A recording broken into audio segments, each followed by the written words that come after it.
or to join. Yoga is a type of exercise in which you move your body into various positions, so in order to become more fit or flexible, to improve your breathing and to relax your mind. We shall now see some of the definitions of yoga. According to Patanjali, yoga is Chitta Vritti Nirodha. According to Aurobindo, yoga is a way or method through which internal and external facilities of man meets in totality and changes occur, and by which may achieve goal or feel his existence and may become the part of him. Main features of yoga. The most important feature of yoga is that it deals with the entire person, not a part of the person like other types of exercises. Yoga helps the practitioner to gradually progress at the intellectual, physical, moral and spiritual levels. Yoga is a system of physical, mental and spiritual culture to develop every human faculty so that every individual can lead a healthy, happy and long life. It provides eternal bliss. Yoga can be practiced by all, irrespective of faith, age, group, sex and wealth. Yoga is based on ethical and moral codes which are common to humanity. Yoga ideals helps in self-improvement process. Yoga consists not only of physical postures or asanas, control of the internal organs through kriyas and bandhas and breath control or pranayama, but also mental, intellectual and spirit discipline. Stages of yoga or eightfold path of discipline. The secret of yoga lies in the fact that it deals with the whole man and not with just one of his or her aspects. It is concerned with growth, physical, mental, moral and spiritual. It develops forces that are already within us. Beginning with improved health and added physical well-being, it works up slowly through the mental and spiritual. The transition is so gradual that we may not even be aware of it until we realize that a change in us has already taken place. It is concerned with the control over the body, the senses and the mind. It does not want to kill the body. On the other hand, it recommends its perfection. A sound mind needs a sound body. Sensual attachment and passions distract the body as well as the mind. They must be conquered. To conquer them, yoga recommends the eightfold path. Now let us see the 8 stages of yoga by sage Patanjali. Of this, the first is yama. This refers to the moral discipline of the individual and it includes the practices of brahmacharya or celibacy, non-stealing and non-receiving of gifts. Yama means abstention. It is a control of the body, mind and speech. It includes 5 vows. Ahimsa. Ahimsa or non-violence is the absolute absence of any form of injury to any living being. Next is Satya. Truth or Satya is to be exact both in mind and speech. That is, to speak things as they are and to remember them exactly as they are seen, heard or imagined. Asteya. Asteya or non-stealing includes both not taking or not stealing another's property and not having even a desire for it. Next, Brahmacharya. Brahmacharya or celibacy is the control of attachment in the enjoyment of the senses, especially those of sex. Aparigraha. Aparigraha or non-covetousness requires one not to accept or collect unnecessary things. All the mentioned yamas are necessary for the concentration of the citta. The second one is niyama. It means self-purification by practicing cleanliness, contentment, studying scriptures and surrendering oneself to God. Niyama is self-culture and includes internal and external purification of an individual. It includes 5 elements. Sauch. Sauch or cleanliness includes external cleaning through bath and pure diet, etc., as well as internal cleaning through sympathy, friendliness, happiness and detachment. Santosh. Santosh or contentment means satisfaction in whatever is attained by sufficient and suitable efforts. Next is Tapa. Tapa or penance includes practice of tolerance of the cold and heat. It requires various types of hard practices. Swadhyaya. Swadhyaya or study of religious scriptures is very useful for spiritual advancement. Hence, it is necessary principle of good conduct in yoga. Ishwar Pranidhan. The fifth niyama in yoga is Ishwar Pranidhan, or to remember God and to surrender oneself to Him. This helps the aspirant in the practice of yoga. Now the third one is asana. This implies practicing certain body postures for acquiring health and developing steadfastness of mind. Asanas, that is exercises or postures, have been developed over the centuries and they help in strengthening every muscle, nerve and gland of the body. Steady and comfortable posture is known as asana. It helps in the concentration of citta and in the control of the mind. Yoga has prescribed various types of postures like Padma, Veer, Bhadra, Sirsha, Garuda and Mayura. These postures are very helpful in controlling the mind as well as other vital elements in the body. They also help in removing the sufferings due to cold and heat. As a matter of fact, posture is nothing but the control of the body. It also keeps the body free from diseases and makes it strong. By it, one can control the different external and internal organs in the body. Thus, yoga philosophers had the valuable insight to realize that mental control requires discipline of the body as well. The fourth is pranayama. It is a practice of controlling breath for strengthening the respiratory system, purifying blood and soothing the mind. It deals with regulation of inhalation, retention and exhalation of breath. There are three main steps of pranayama. Puraka. The first step in pranayama is puraka or inhaling. That is to take in as much air as possible. Kumbhak. After the maximum amount of air is taken in, the second stage in pranayama is kumbhak, or to retain it for half of the time taken for inhaling. Rekaka. The third stage in pranayama is rekaka, or to gradually exhale this air in almost the same time as taken in inhaling. The time taken in all these stages of pranayama gradually increases so that in due course the aspirant may control his or her breath, thus helping in the concentration of the citta. The fifth one is pratyahara. This is an attempt to free the mind from the domination or control of senses. Consists in withdrawing the senses from their objects. The introversion of the different sense organs by restraining them from their object is known as pratyahara. By practicing this, the aspirant can keep his or her mind undisturbed by worldly objects even while they live in this world.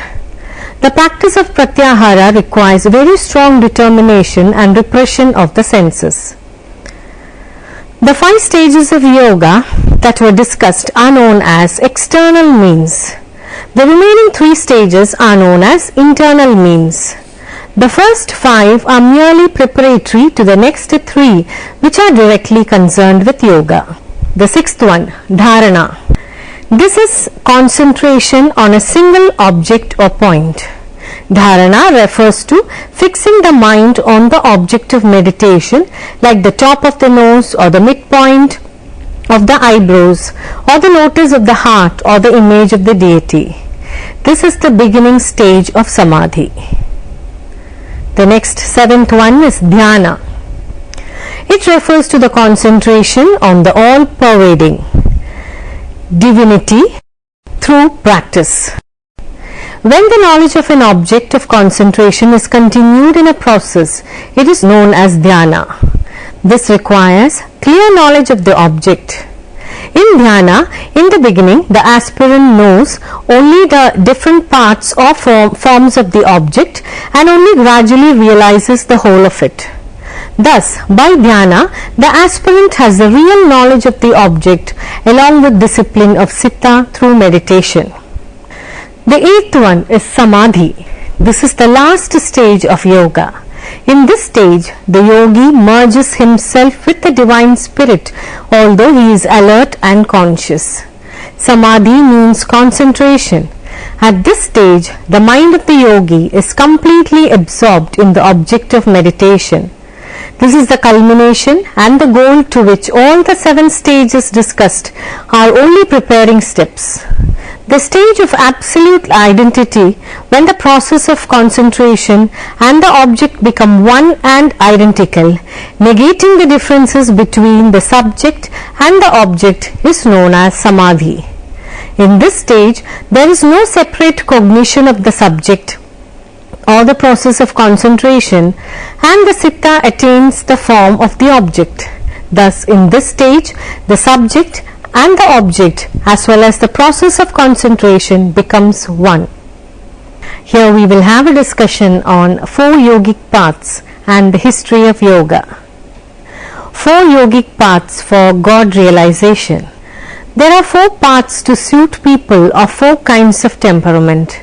They all lead to the same goal, the attainment of ultimate reality.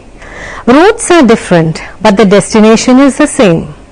The 4 paths that are indicated for the achievement of this ultimate truth from the different standpoints, the man of action, the man of devotion, the mystic man, and the philosopher or the man of reason, are respectively termed Karma Yoga, Bhakti Yoga, Raja Yoga, and Jnana Yoga. The 4 paths are not antagonistic to one another, but on the other hand, they are complementary. They only indicate that the different methods of the Hindu religion are in harmony with each other. Religion must educate and develop the whole man, his or her heart, intellectual, that is the head and hand. Then only will they reach perfection. One-sided development is not commendable. Karma Yoga removes mala, purifies the mind and develops the hand. Bhakti Yoga destroys vikshepa and develops the heart. Raja Yoga steadies the mind and makes it one-pointed. Jnana Yoga removes the wheel of ignorance. Avarana develops will and reason and brings in knowledge of the self. Therefore, one should practice the 4 yogas. As already discussed, the term yoga refers to the union between Jivatma and Paramatma, or the individual soul and supreme soul. The science that teaches the way of acquiring this knowledge is called Yoga Shastra. Hatha Yoga concerns with physical body and control of breath. Raja Yoga deals with the mind. Raja Yoga and Hatha Yoga are necessary counterparts of each other. No one can become a perfect yogi without a knowledge of the practices of both. Raja Yoga begins where properly practiced Hatha Yoga ends. Now we shall discuss the history of yoga. Yoga's history has many places of obscurity and uncertainty due to its oral transmission of sacred texts and the secretive nature of its teachings. The early writings on yoga were transcribed on fragile palm leaves that were easily damaged, destroyed or lost. The development of yoga can be traced back to over 5,000 up to 10,000 years old. Yoga's long, rich history can be divided into 4 main periods of innovation, practice and development. The pre-classical yoga. The beginnings of yoga were developed by the Indus-Saraswati civilization in northern India over 5,000 years ago. The word yoga was first mentioned in the oldest sacred text, the Rig Veda. The Vedas were a collection of texts containing songs, mantras and rituals to be used by Brahmins, the Vedic priests. Yoga was slowly refined and developed by the Brahmins and Rishis, or the mystic seers, who documented their practices and beliefs in the Upanishads, a huge work containing over 200 scriptures. The most renowned of the yogic scriptures is the Bhagavad Gita, composed around 500 BC. The Upanishads took the idea of ritual sacrifice from the Vedas and internalized it, teaching the sacrifice of the ego through self-knowledge, action or karma yoga, and wisdom or jnana yoga. Classical yoga. In the pre-classical stage, yoga was a mishmash of various ideas, beliefs and techniques that often conflicted and contradicted each other. The classical period is defined by Patanjali's Yoga Sutras, the first systematic presentation of yoga. Written sometime in the 2nd century, this text describes the path of Raja Yoga, often called classical yoga. Patanjali organized the practice of yoga into an 8-limbed path containing the steps and stages towards obtaining samadhi or enlightenment. Patanjali is often considered the father of yoga, and his Yoga Sutras still strongly influence most styles of modern yoga. Next is the post-classical yoga. A few centuries after Patanjali, yoga masters created a system of practices designed to rejuvenate the body and prolong life. They rejected the teachings of the ancient Vedas and embraced the physical body as a means to achieve enlightenment. They developed Tantra Yoga with radical techniques to cleanse the body and mind, to break the knots that bind us to our physical existence.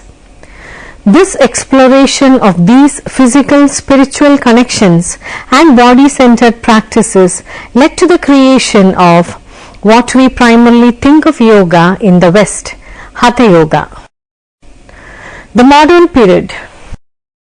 In the late 1800s and early 1900s, yoga masters began to travel to the West, attracting attention and followers. This began at the 1893 Parliament of Religions in Chicago, when Swami Vivekananda wowed the attendees with his lectures on yoga and the universality of the world's religions. In the 1920s and 30s, Hatha Yoga was strongly promoted in India with the work of T. Krishnamacharya, Swami Shivananda and other yogis practicing Hatha Yoga.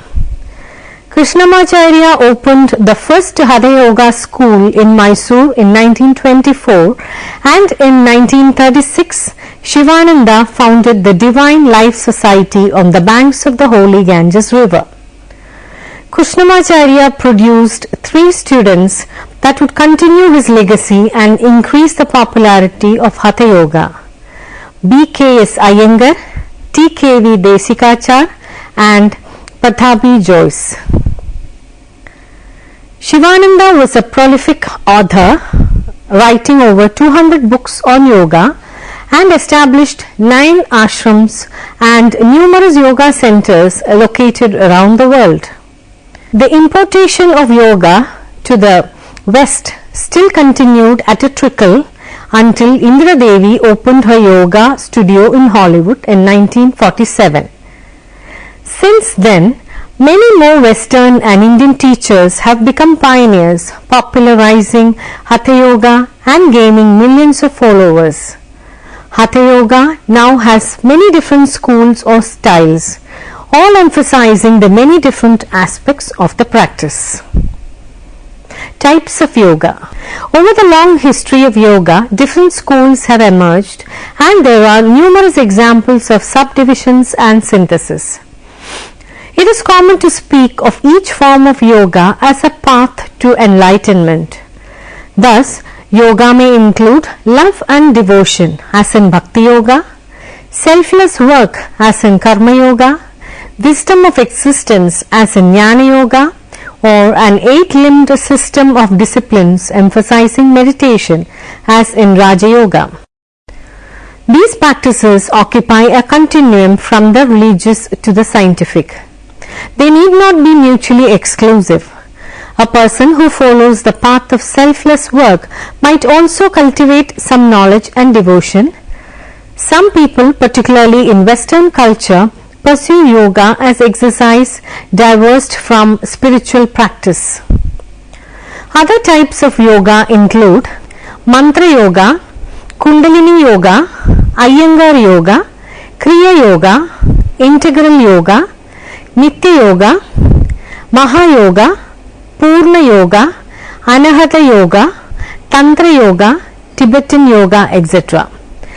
It is often helpful to check the teacher and lineage to be sure how these terms are being used. Another name for Raja Yoga or Royal Yoga is Ashtanga Yoga or eight-limbed yoga. But this should not be confused with the Ashtanga Vinyasa Yoga developed by Sri Pattabhi Jois, which is a specific style of Hatha Yoga practice.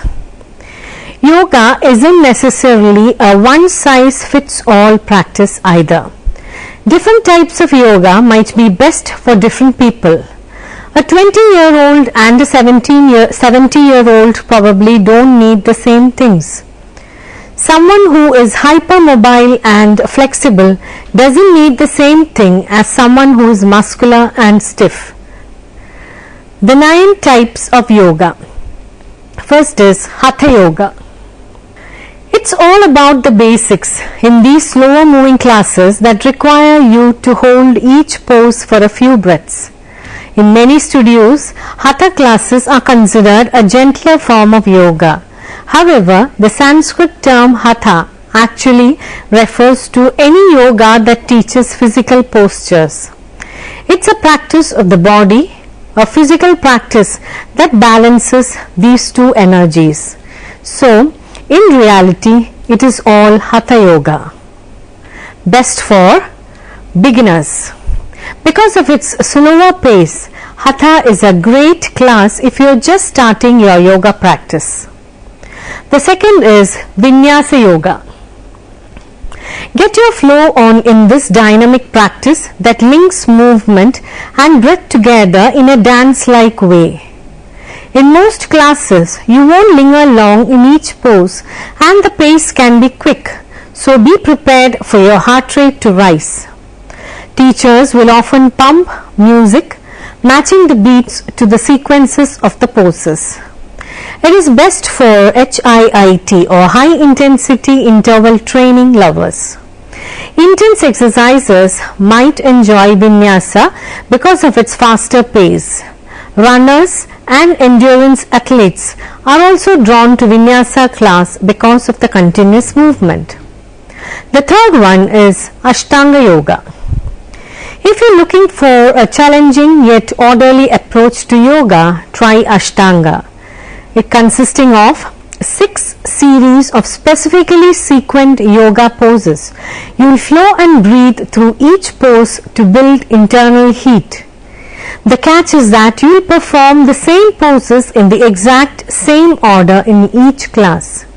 Some studios will have a teacher calling out the poses, while Mysore style classes, a subset of Ashtanga, require you to perform the series on your own. But don't worry, there will always be a teacher in the room to offer assistance if you need it. It is best for type A folks. If you are a perfectionist, you like Ashtanga's routine and strict guidelines.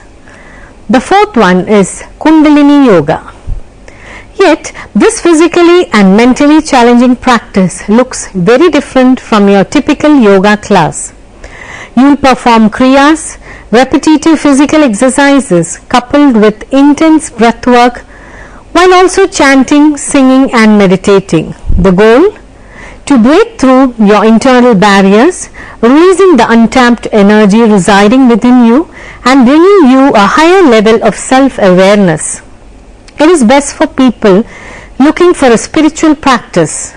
Those who are seeking something more than a workout may enjoy Kundalini due to its emphasis on the internal aspects of yoga, including breath work, meditation and spiritual energy. We shall now see some of the health needs of the child and yoga. The role of yoga for the health needs of the child are: 1. Need for concentration on studies. Yoga improves the power of concentration of the students in studies. 2. Need for improvement in memory. Yoga contributes to the improvement in memory. 3rd, need for improving grasping power. Yoga is very helpful in the improvement of the grasping power of the child. 4th, need for a sharp brain. Yoga helps in sharpening the brain power of the child. 5th one, the need for keeping the body trim and attractive. Yoga helps in removing fat. It keeps the weight normal. 6th one, need for keeping the body in proper proportion. Yoga enables a child to develop the body in a balanced way. 7th one, need for upkeep of the ductless glands. Yoga makes the ductless glands secrete their vital juices in proper quantities. And the 8th one, need for cleanliness of the body and mind. Yoga renders great help in developing purity of the body and mind of the child. 9th one, need for keeping body organs healthy. Yoga keeps body organs healthy. Let us now summarize some of the main points of yoga education. Yoga is a way of life. It enables us to have multi-dimensional approach to life. Yoga is art as well as science. The practice of yoga can help keeping the body and mind healthy. In the present day conditions, maintaining good health has become more difficult. Consequently, diseases are proliferating. If you therefore wish to keep good health, certain yogic principles have to be observed. If you follow these principles and practice yoga and yogasanas regularly, it would not be a problem to enjoy full strength and vigor. Since yoga deals with universal truth, its teaching is valid today as they were in ancient times. Yoga is a practical aid, not a religion. Yoga is a divine art which originated in India. Irrespective of caste, creed and religion, people practice yoga. Thank you for watching the session on yoga education. See you soon with a new topic. Till then, goodbye.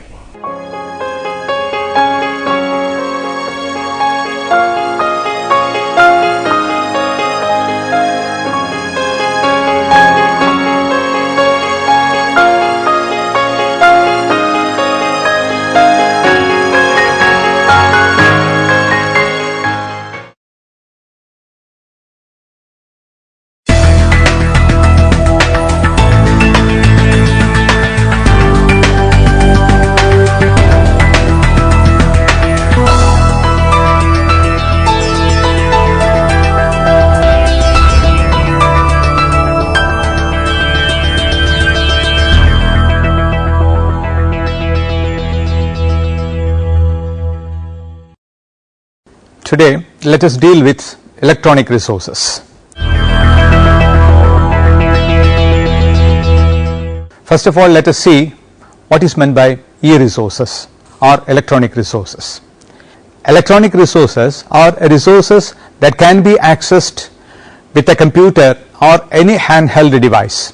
The information may be stored on CD-ROM, floppy disk, on magnetic tape, or across a computer network and accessed via the internet. E-resources have great potential and bright future to attract users. They combine all the benefits of the multimedia, digital coding and internet. They enable users to carry anywhere and read on all types of computers, including handheld devices. The common types of e-resources are e-books, e-journals, e-zine, e-thesis and dissertations, otherwise known as ETDs, e-newspapers, e-reference books, CD-ROMs or multimedia, databases, digital libraries, institutional repositories or IR, learning object repositories or LOR, online course materials and so on. Now let us see what is the edge of these e-resources over print resources, or what are the advantages offered by e-resources. As mentioned earlier, there are a number of reasons for the popularity of e-resources. The prominent among them are: 1. E-resources can be downloaded instantly. 2. They can be taken anywhere on portable devices. 3. Users can read them anytime. 4. Font size can be changed suitably. 5. They provide facility to hold and turn pages easily. And 6. Physically disabled users can also access information with assistive devices. Then comes, in purchase, the overhead charges like shipping, postal, handling are ruled out. Then some are interactive.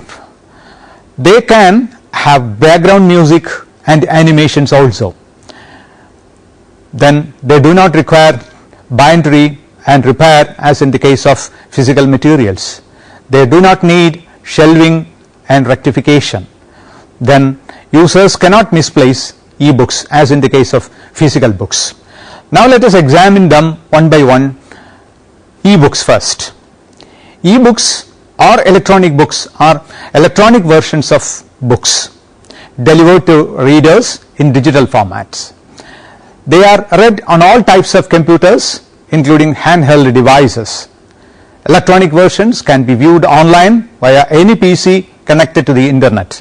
They include mostly the classics.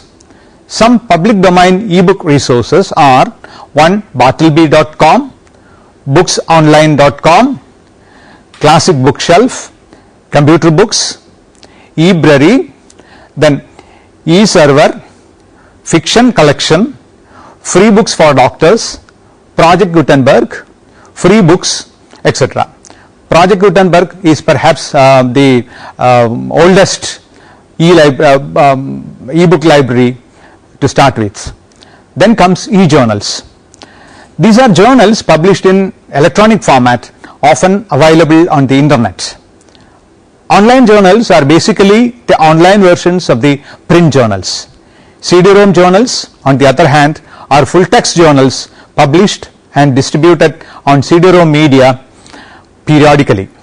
Networked electronic journals are those published and distributed via the internet. There are a variety of access models of e-journals. First, remote access. Here, publishers host their journals at their website. Access permission is provided when the library or individual subscribe to the e-journals. Access is controlled by A. User ID and password, B. IP enabled through intranet, or C. Combined. On-site access. Publishers deliver the e-journals to subscribers through CD-ROM or through their website or FTP option. Then 3. Access through database. Here the access and use of information in electronic format or digital format. Users can find articles of their interest through database. A few prominent single access points of e-journals are: first, Directory of Open Access Journals, otherwise known as DOAJ, then freefulltext.com, Public Library of Science, Bioline International, Biomed Central, UNESCO Social and Human Sciences Documentation Center. Then comes the databases. Databases are systematically organized or structured repository of indexed information, usually as a group of linked data files that allow easy retrieval, updating, analysis and output of data. The data stored in a computer could be in the form of graphics, reports, scripts, tables, text, etc., representing almost every kind of information. A few representative samples of online databases are Annual Reviews, Art Store, ASC Research Library, Cambridge Journals Online, Chadwick Healy, Emmrc, Emmrc, that is Educational Resources Information Center. Now let us examine what is meant by subject gateways. Gateways are portals to information that are usually limited to a specific domain or subject area. The resources accessible through these gateways are reviewed, selected, evaluated and catalogued by information professionals or subject experts. Examples are PINX, a subject launchpad, then BUBL Information Services, then Intute, Virtual Library, www Virtual Library, then Infomine, ePrint Network, Demos Open Directory Project, etc. Then comes subject specific resources. There are umpteen number of resources in all subjects. Sociosite, that is Social Science Information System, is a typical example. The coverage of Sociosite includes social science subjects, electronic journals and magazines, activism, collective action, social movements, utopianism, sociology of aging, that is age inequality, then ageism, gerontology, social and cultural anthropology, famous sociologists, sociological theories and perspectives, social science, internet resources, etc. Then comes ETDs, otherwise known as electronic theses and dissertations. This is the full text electronic version of the theses and dissertations submitted for the award of various degrees. One of the earliest attempts in India is Vidyanidhi, an initiative of University of Mysore. Shodhganga, the project of InfliBnet, aims at achieving the lofty target of making available all doctoral theses of the entire universities of India.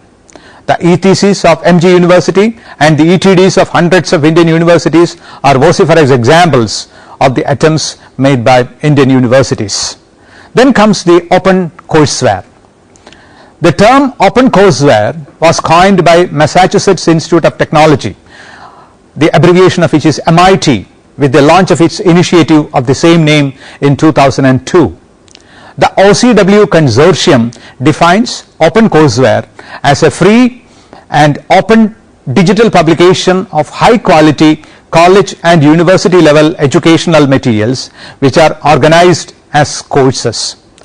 They often include course planning materials and evaluation tools as well as thematic content, and are free and openly licensed, accessible to anyone, anytime via the internet.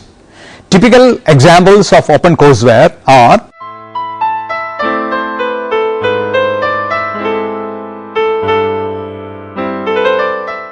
Now let us see what is meant by multimedia sources. A medium, as you may know, is a way to convey information to or from a human being. For example, black and white still image is a medium. Color images constitute a different medium because they can carry different information. A sequence of moving images, example a movie, is yet another medium. Multimedia refers to the use of multiple media to convey information. It is more than one concurrent presentation medium. It provides seamless digital integration of text, graphics, animation, audio, still images and motion video in a way that provides individual users with high levels of control and interaction. Multimedia systems offer a quantum leap over conventional systems. For instance, over one that uses plain text to convey information. Modern multimedia systems usually have some, if not all, of the following features. First, simultaneous and integrated delivery. The multiple media are delivered concurrently and in an integrated or synchronized fashion. For example, the voices in a soundtrack must match the corresponding lip movements in the movie. Then second, interactive delivery. A human interacts with the delivery system, answering questions or indicating what information is desired next. Note that The information path from human to computer system can also use a variety of media. Example, a mouse for pointing or voice input. Then 3, dynamic and real-time delivery. In modern systems, at least one of the media is dynamic, that is, conveying a stream of information such as a movie or a soundtrack. The stream of information usually has to be delivered with some timing constraints, example 24 frames a second. Because of its high impact as a communication medium, multimedia is a very desirable form of communication, and it is certain to play a very important role in the teaching learning process. Multimedia can arguably be distinguished from traditional motion pictures or movies both by the scale of the production. For example, multimedia is usually smaller and less expensive, and by the possibility of audience interactivity or involvement. Then it is called interactive multimedia. Interactive elements can include voice command, mouse manipulation, text entry, touch screen, video capture of the user, or live participation, say for example in live presentations. Multimedia presentations are possible in many contexts, including the web, CD-ROMs, and live theater. Since many websites can be viewed as a multimedia presentation, however, any tool that helps develop a site in multimedia form can be classed as multimedia software, and the cost can be less than for standard video productions. For multimedia websites, popular multimedia, sound or sound and motion video or animation players include MPEG, QuickTime, and Shockwave. The range of multimedia information sources include pictures, videos, sounds, multiple media types, PowerPoint, multimedia slideshow resources, and search engines for resources.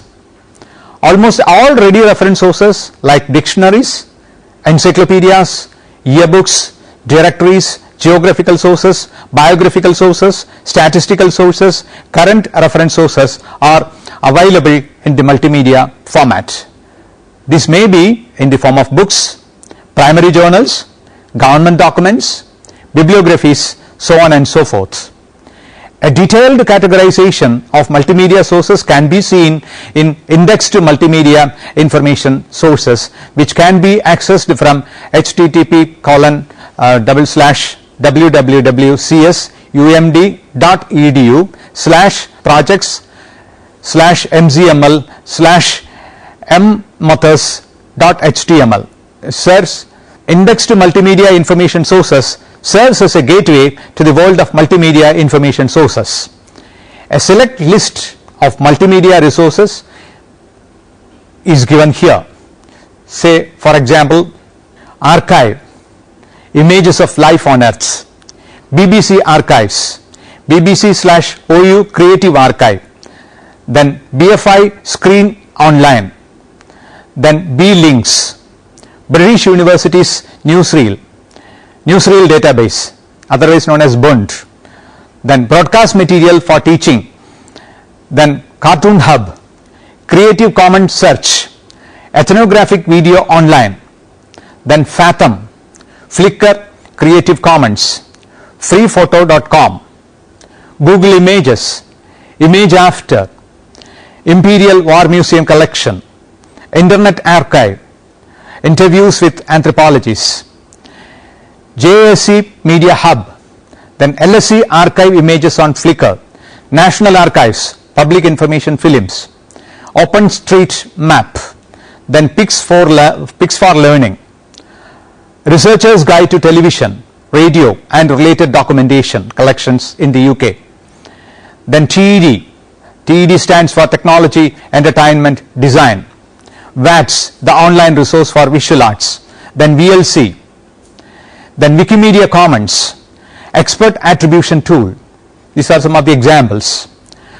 Then let us see what is meant by databases. Databases, as I have already pointed out, are basically containers for data. It is a set of data that has a regular structure and that is organized in such a way that a computer can easily find the desired information. They are computer structures that save, organize, protect and deliver data. A database can generally be looked at as being a collection of records, each of which contains one or more fields. Fields are pieces of data about some entity, that is object, such as a person, organization, city, product, work of art, recipe, chemical or sequence of DNA. For example, the fields for a database that is about people who work for a specific company might include the name of the employee, employee identification number, address, telephone number, date of entry into service, position and salary for each worker. Based on the nature of the content, databases can be broadly divided into bibliographic, full text, numeric and hybrid databases. Bibliographic databases provide a descriptive record of an item, but the item itself is not provided in the database. Information about the item is provided, including such things as author, title, subject, publisher, etc. In bibliographic databases, the data stored comprise inputs of bibliographic details of a document for identification, storage and retrieval. Sometimes a short summary or abstract of the item is provided as well. Most of the indexing and abstracting services are available in the form of databases. They can be further subdivided into subject specific and interdisciplinary. Examples of subject specific databases include EGRIS, that's for agriculture, INIS for nuclear science, INSPEC in the field of physics, electrotechnology, computer science and information technology, Medline, medicine, BIOSYS, biological sciences, PsycInfo, psychology and interdisciplinary are Science Citation Index, otherwise known as SCI, then Scopus, Science Direct and so on. The Internet Movie Database on the World Wide Web is another example.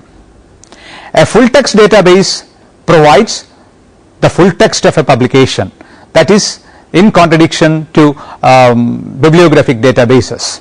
For instance, Research Library in Galileo provides not only the citation to a journal article but often the entire text of the article as well. Examples are JSTOR, PROQUEST dissertations and thesis, Wiley Online Library, etc. Numeric databases are basically concerned with numerical information such as statistical or demographic details, survey results, census information. Examples of these are Census Bureau databases of different countries and databases containing stock market information. Then comes the hybrid databases, which provide a combination of records, some offering only abstracts and some abstracts plus the full text of articles. Examples: Academic Search Premier, Highware Press. In addition, there are also databases that collect only image information. EBCOhost image collection is an example. Then audio information, MP3 or WAV files, or a combination of any of the above types. Example is CNN. CNN site has a search option that provides access to news articles and the original video and audio files that accompanied them. Then comes metadatabases, which are databases that allow one to search for content that is indexed by other databases.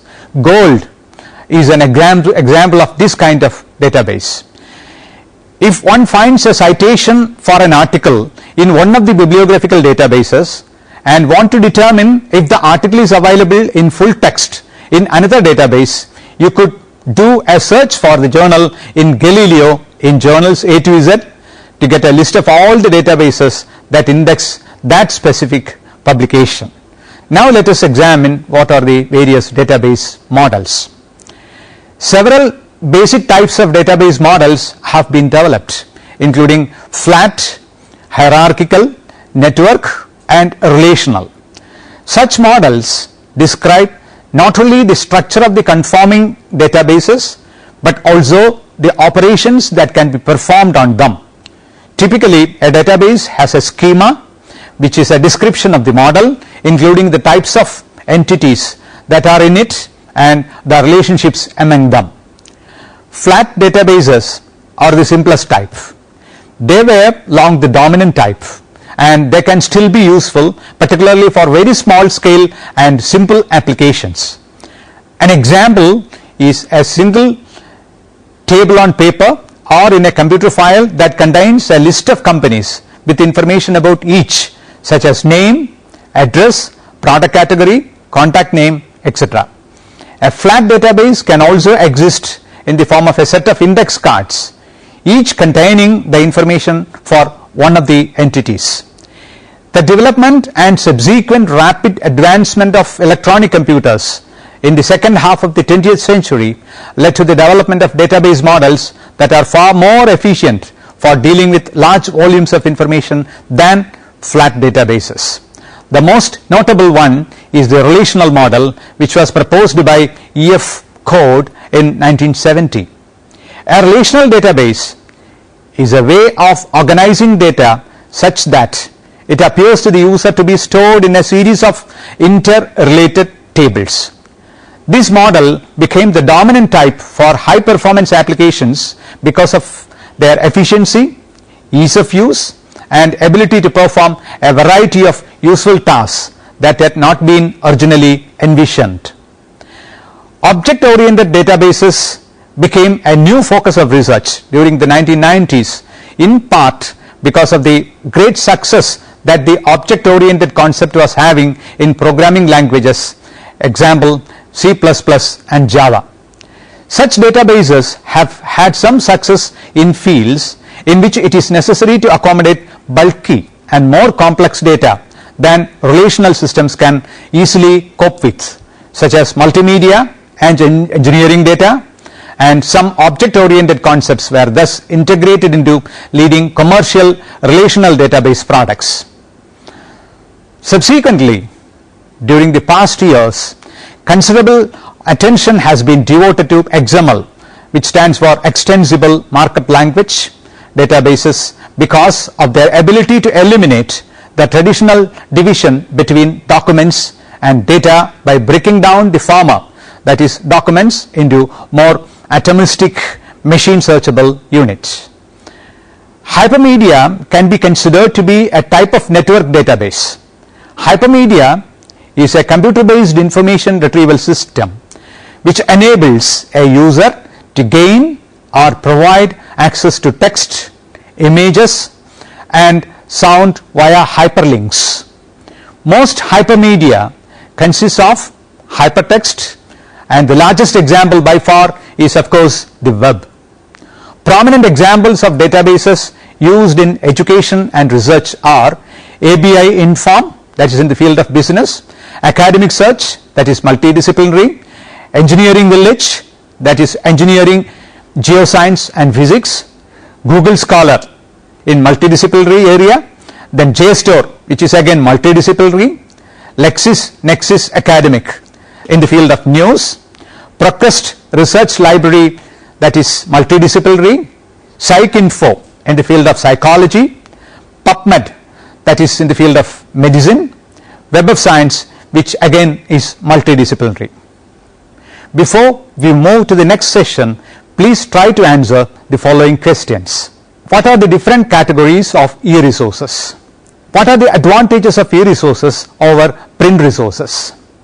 Enumerate the characteristics of multimedia resources. What are the different types of databases? Enumerate the prominent databases in the field of science and technology.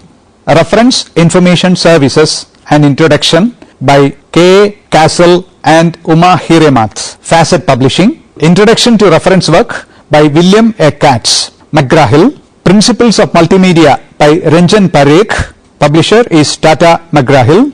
Manual of Reference and Information Sources by Seva Singh, published by BR Publishing.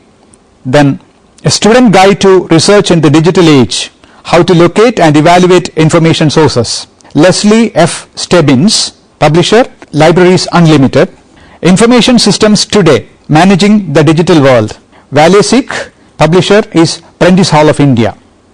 I hope this session was interesting and informative. See you next time, and until then, goodbye.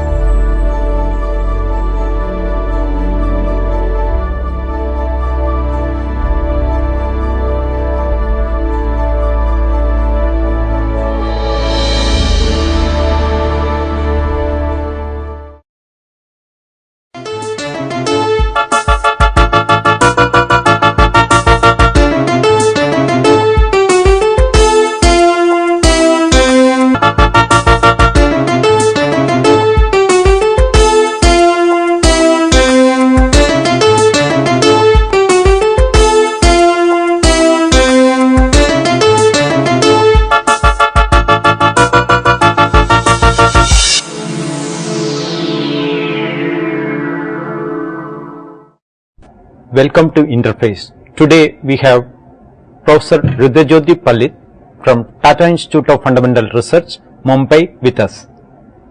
Welcome to this program. Thank you, Vinod.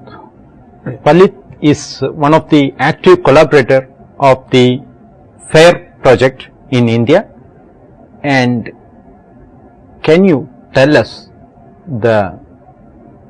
briefly about the FAIR project to us? Yeah. So, FAIR stands for Facility for Antiproton and Ion Research. It's one of the mega science projects in Europe, and it will come online in 2020, and it's a international collaboration between different research institutes and universities across the world. It has one very powerful accelerator which will provide exotic isotopes and antiprotons for basic research. It has 4 science pillars.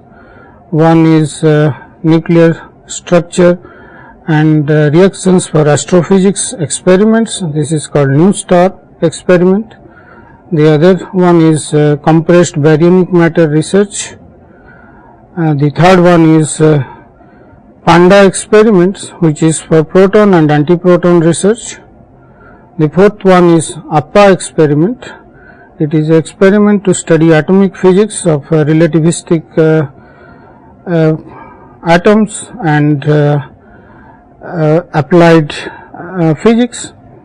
And many countries are involved in this mega project. Okay. In brief, the project aims to study the nuclear matter and the evolution of the universe. Okay. What type of exotic nuclei? Can you elaborate on that thing? What type of exotic nuclei you will study with this project? So, you know, isotopes, the different type of isotopes can be possible, and one of the a given chemical element can have different type of isotopes depending upon its mass number.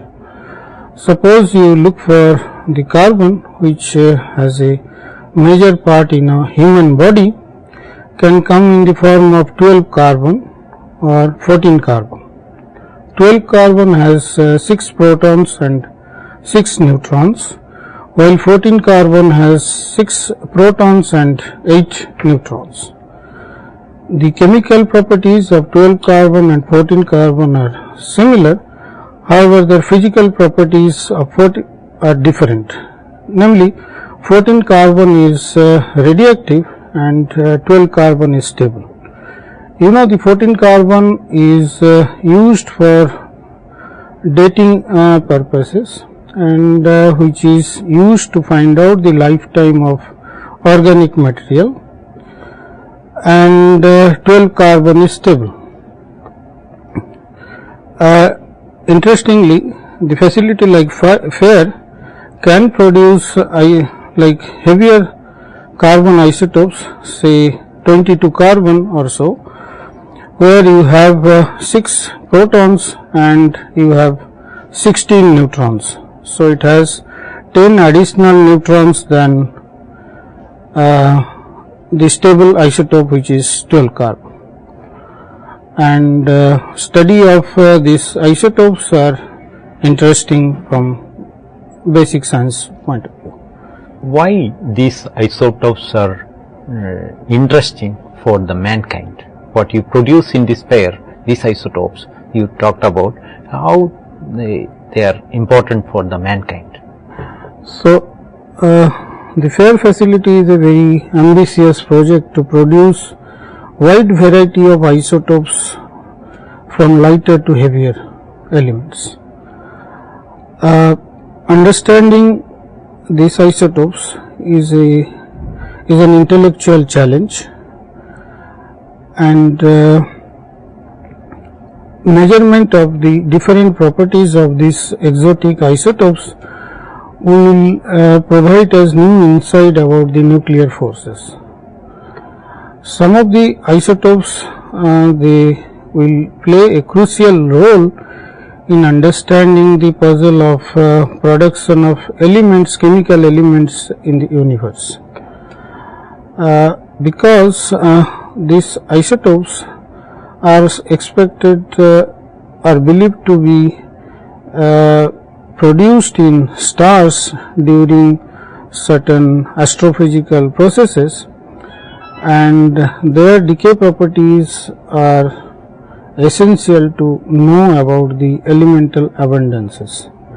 Like in our solar system, we have now hydrogens are getting fused to produce heliums, and as time will pass, the heavier elements up to iron will be produced by fusion reaction. But what happens, or how do you produce heavier elements which are heavier than iron, remains a puzzle, and it is believed that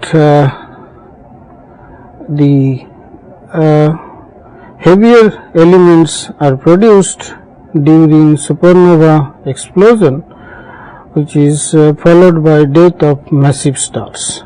So, therefore, the interest in studying this isotope is of is interesting from basic research to understand the elemental abundances. Okay. So, to solve this puzzle, what type of experiments are planned or you propose to study or to solve the puzzle? See, the experiments, as I told you, that elements heavier than irons, neutron-rich isotopes of these elements, they play a role in understanding the abundance of the element in the solar system. Now, you have to measure their decay properties, as well as you have to measure their cross sections, capture cross sections with neutrons, and experimentally you need to produce these isotopes which are short lived and measure their different properties using collision experiments, and then try to understand how these properties they change when you go to more and more heavier neutron rich isotopes. How do you get to measure these properties? So, first of all, we need to produce these isotopes in experiment using nuclear reactions involving stable isotopes from the accelerator. Then we need to identify these isotopes. The challenge is that these isotopes, most of the isotopes are very short lived, and during that small time span you need to identify these isotopes. Then we need to do collision experiments or study their decay properties, and in that process we have to measure the light. In case of nucleus, it is the gamma radiations coming from the nucleus, or the other type of radiations like proton or alpha and neutrons. From there we will be able to study the various properties of these isotopes, and you need sophisticated detection systems and instrumentation to measure the different properties of these isotopes. Do you expect some surprises? Yeah, as like any other basic research project, this project is extremely ambitious and has a lot of potential for new discoveries.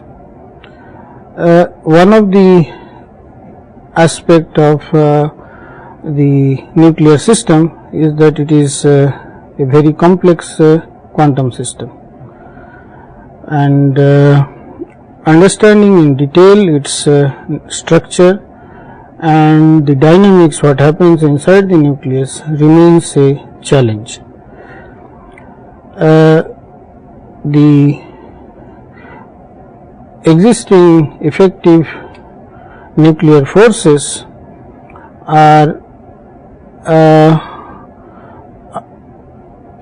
not understood completely, and therefore the state of the art nuclear models have difficulties in explaining very neutron rich or neutron deficient isotopes properties. So nuclear science is mostly a experimental science, where the experimental measurements, they guide the theory, and it improves the predictive power of the nuclear theory. So one of the aspects of exotic isotopes is that the nucleon force, the effective force, can become simplified when you go to certain very exotic isotopes, and measuring their properties can help in improving certain aspect of the nuclear force. One of the aspect of the surprising research potential of the field is that you can have very different properties, exotic modes of nuclei compared to what you see in case of stable nuclei. One of the example is if you look for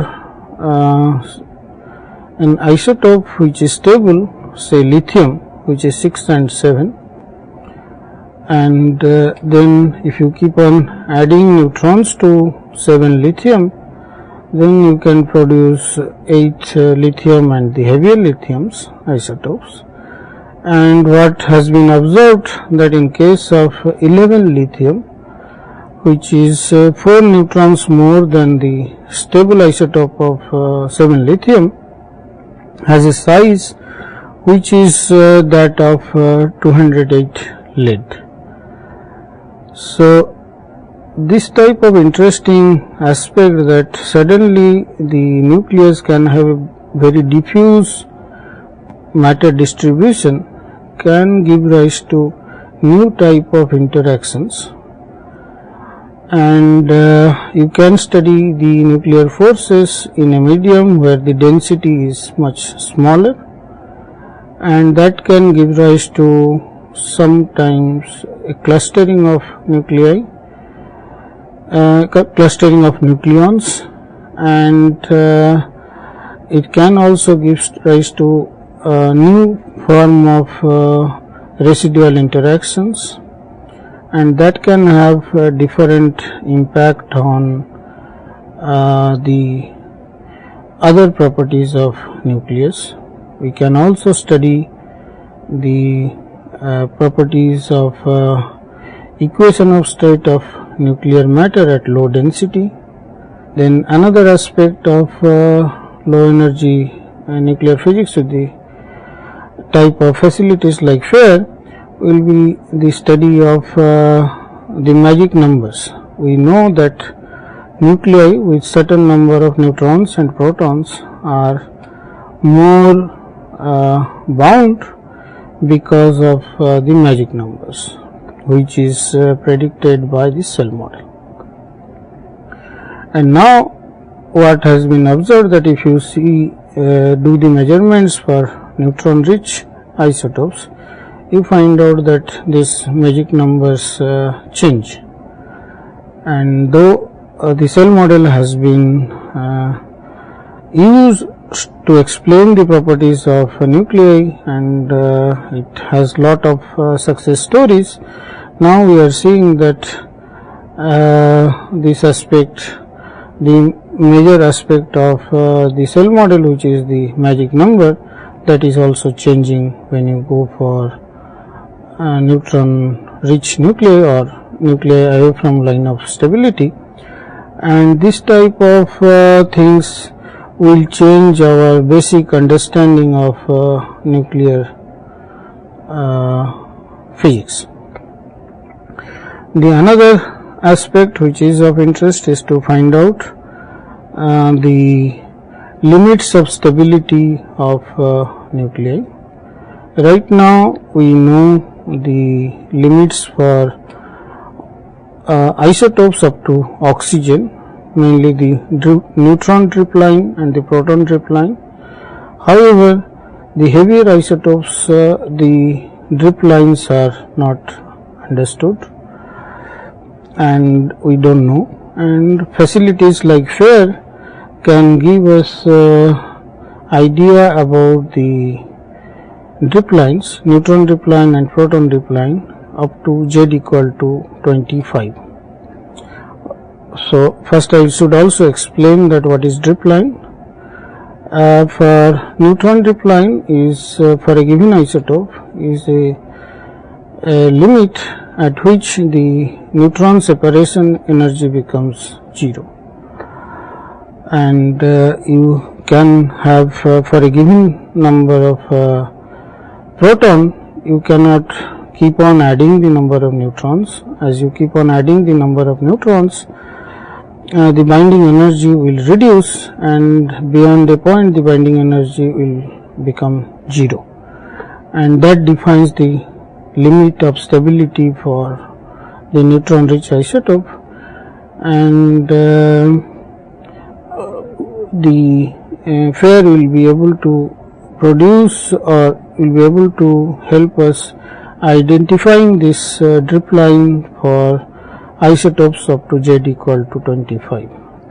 Another aspect which is useful for the basic nuclear physics is the super heavy elements. We know that heavier elements beyond mass Z equal to 110 people are produced, but their lifetimes are much smaller, and theoretical models predicts that at a heavier Z around 126 you can have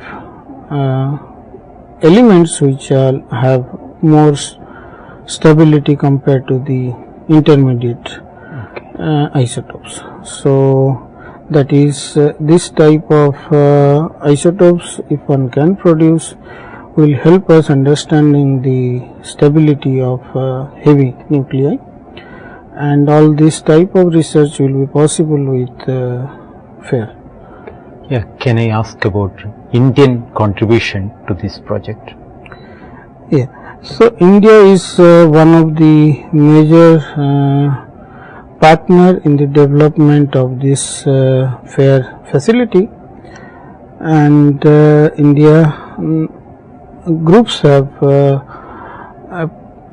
contributed in development of crucial components of the accelerators, and the research groups are involved in performing experiments, designing of detectors and testing of these detectors for this facility.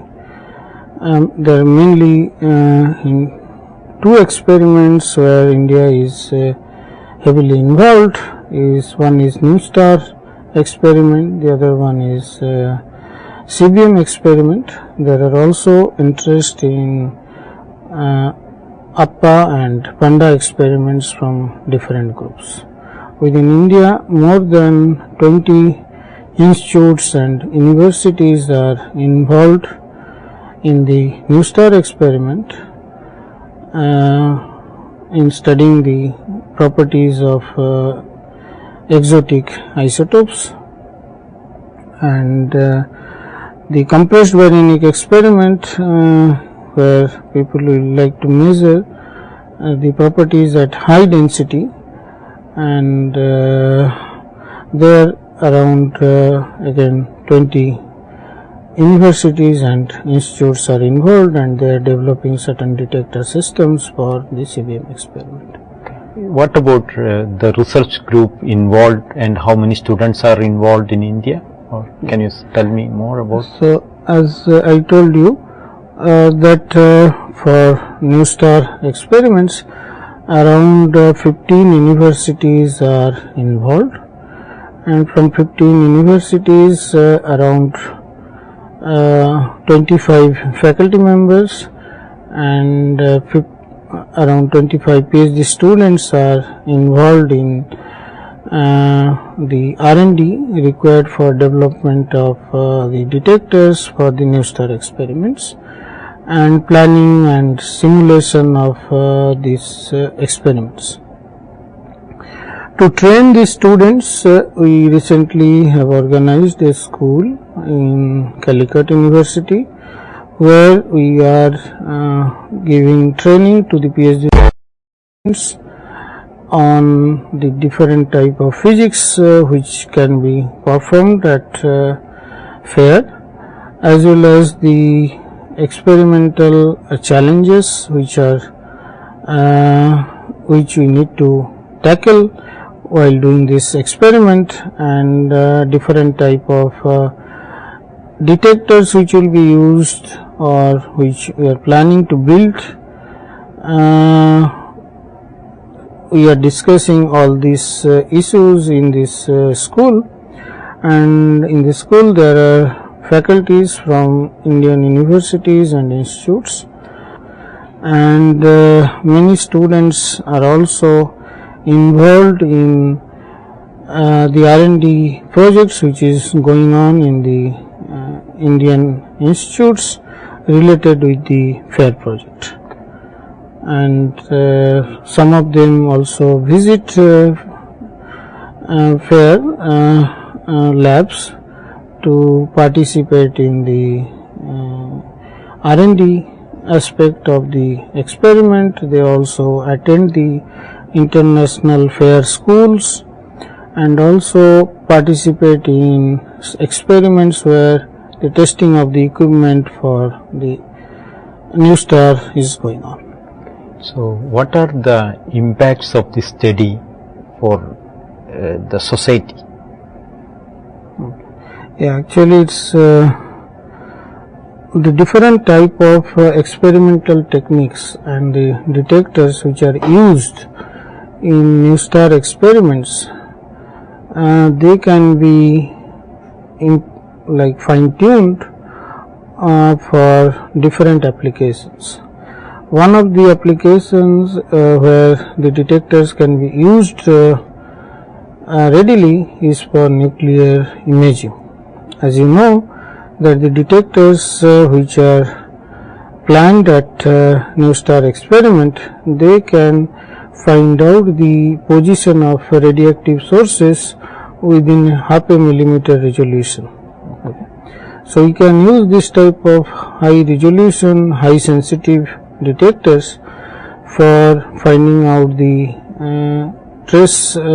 radioactive traces which is injected in the nuclear medicine, and one can do a highly improved imaging capability so that the diagnostic tools sensitivity can be improved. The other application of nuclear techniques is the production of different type of isotopes which are used in nuclear medicine. One can try to see for new variety of isotopes, and then the other techniques of accelerator which is used for in medical science is the heavy ion based therapy for cancer treatment. Also the type of detectors which are used, they can be modified for homeland security purposes. Thank you very much for to be in this interface. Thank you. Thanks.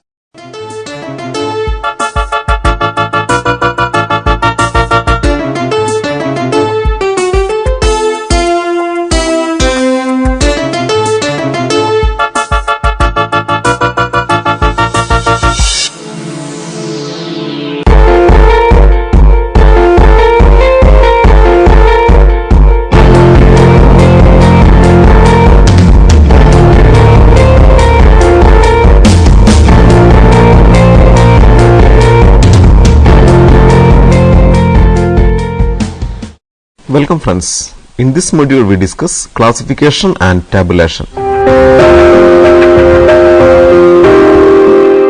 Classification. Classification is the arrangement of collected information into homogeneous classes or groups. Classification of the data is made according to the nature and purpose of the data. For example, the data on households can be classified according to religion, income, education, etc. The marks of some students can be classified into distinction, first class, second class, etc. Objectives of classification. Objectives of classification are: 1. To reduce the complexity of the data. During classification, unwanted details are eliminated and the data are arranged in an ordered, simple and approachable manner. 2. To compare the collected information. Classification helps to compare the data collected. For example, the data on the attack of a particular disease in a state. The district level classification of the data helps health department to compare the rate of attack of the disease among districts and to introduce more effective remedial measures. 3. To bring out the relationship between the variables. The relation between the variables included in the data can bring out by classifying the data. For example, the characteristics, types of medicine and the days required to cure a particular disease can be related. To extract their relationship, classification of data is needed. 4. To convene tabulation. Only classified data can be tabulated. Hence, data classification is essential for tabulation, etc. Properties of an ideal classification. 1. Exhaustiveness. All the classes should be clearly defined and each and every observation must belong to one of the classes. 2. Mutually exclusiveness. No observation belongs to more than one class, otherwise classes must not overlap. If so, it will make some ambiguity. 3. Stability. The classification once made should be capable for any statistical inquiry which is having a possibility to arise from the data. 4. Homogeneity. The classes created should contain homogeneous items, otherwise subclasses also to be made. For example, classification basis on employed and unemployed groups may need a further classification according to education level for further homogeneity. 6. Flexibility. No classification will remain forever. Classification should be flexible to accommodate the new and changed situations and conditions. Types of classification. Depending upon the nature and purpose of the data collected, it can classify in various types. Following are the common forms of data classification. 1. Geographical classification. 2. Chronological classification. 3. Qualitative classification. And 4. Quantitative classification. 1. Geographical classification. This is based on the geographical areas from where the data is collected. For example, a data on the sale of a particular commodity need to be classified according to the areas of sale for identifying the sale volume of various geographical areas. Here, the classification of the sale data may be classified according to state, district or village, etc. 2. Chronological classification. Here, data are classified according to the time of its occurrence. Data regarding import and export of a company or the data regarding the attack of a particular disease may be classified according to year to identify the rate of the corresponding event from year to year. 3. Qualitative classification. When the data are classified according to characteristics which are not possible to numerically measurable like beauty, intelligence, etc., the classification is called qualitative classification. 4. Quantitative classification. If the data are classified according to some quantitative measurements like height, weight, marks obtained in an examination, etc., the classification is quantitative classification. The quantitative phenomenon under consideration is called variable. The variable may be discrete or continuous. If the possible values of a variable are finite or countable, the variable is said to be discrete. Otherwise, if the variable can assume any real number within certain limits as its value, the variable is a continuous variable. For example, variables denoting number of children in a family, number of attacks of asthma per week are discrete, and the variables such as height, which take any value within a given range, are continuous. Frequency distribution. Frequency distribution is the orderly arrangement of the data classified according to the values of the variable. Two kinds of frequency distribution are 1. Ungrouped frequency distribution and 2. Grouped frequency distribution. Ungrouped frequency table is a representation of the collected data in the form of two columns, where one column contains values of the variable and the next column contains the number of times each value repeated, which is called frequency of that value in the set of collected data. To create an ungrouped frequency table using the given data, first we list the collected values in ascending order of magnitude and then reading the data one by one and put tally marks against the listed values. In final, count the tally mark of each value which is recorded as the frequency of that value.